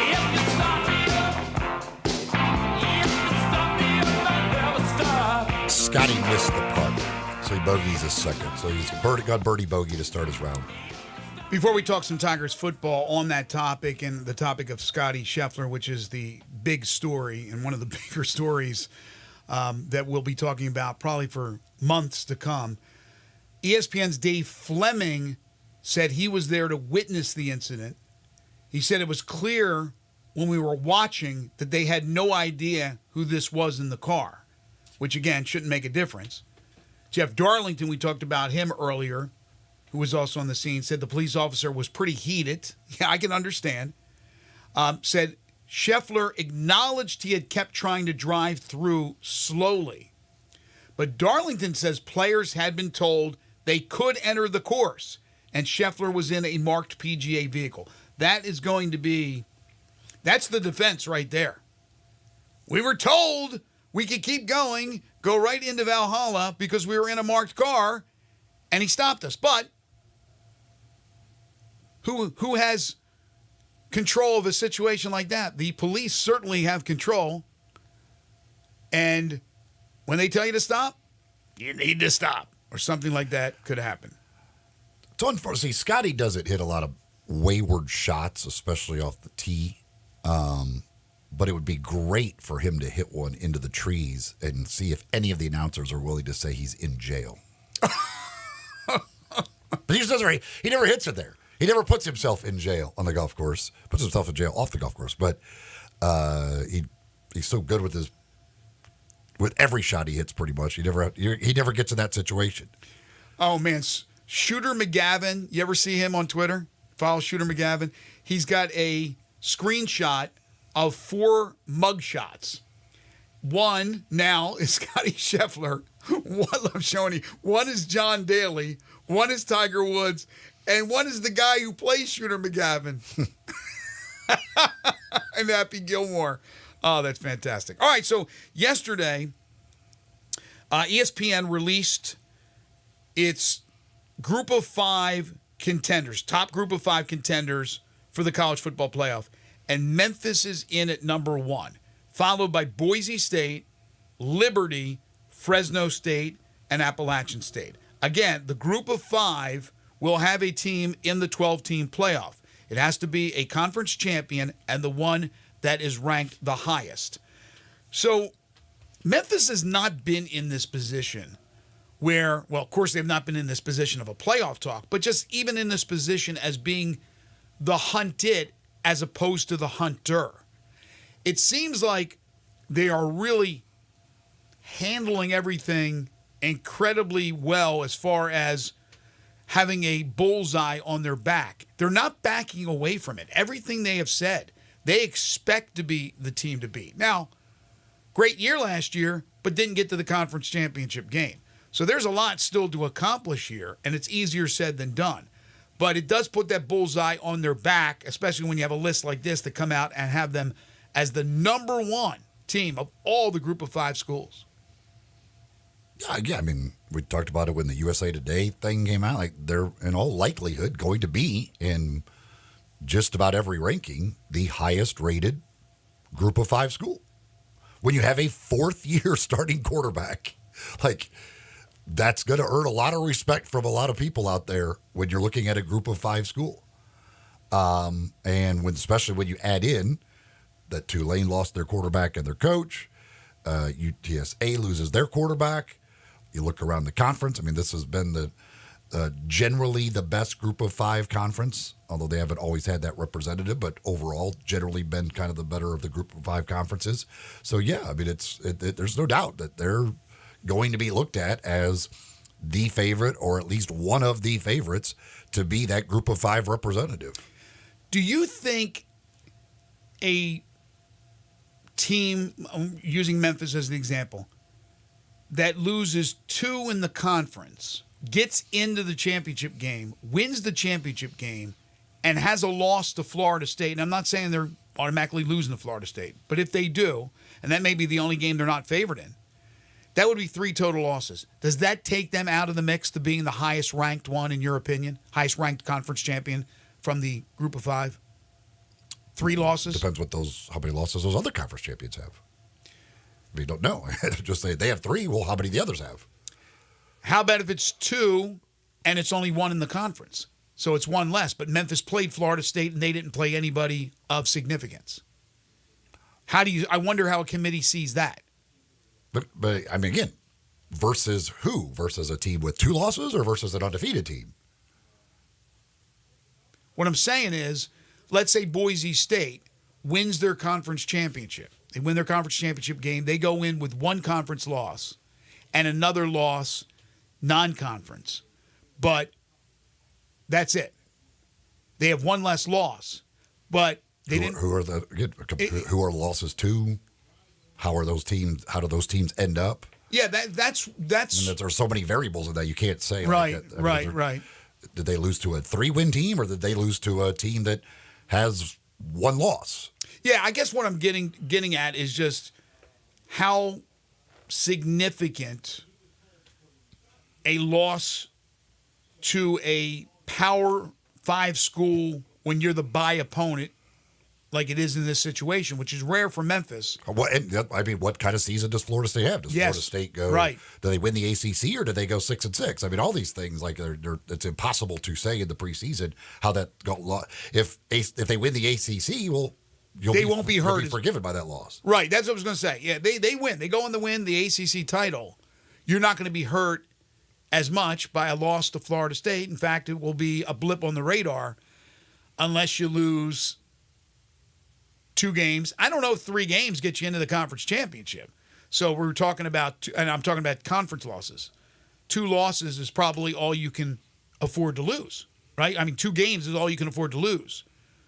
3 losses won't get you in, not in the conference. So, yeah, it'll be interesting to see because you're going to go in to Tallahassee as an underdog and not expected to win. Now, if you pull that upset off, then you still got to take care of business. You're looking pretty good.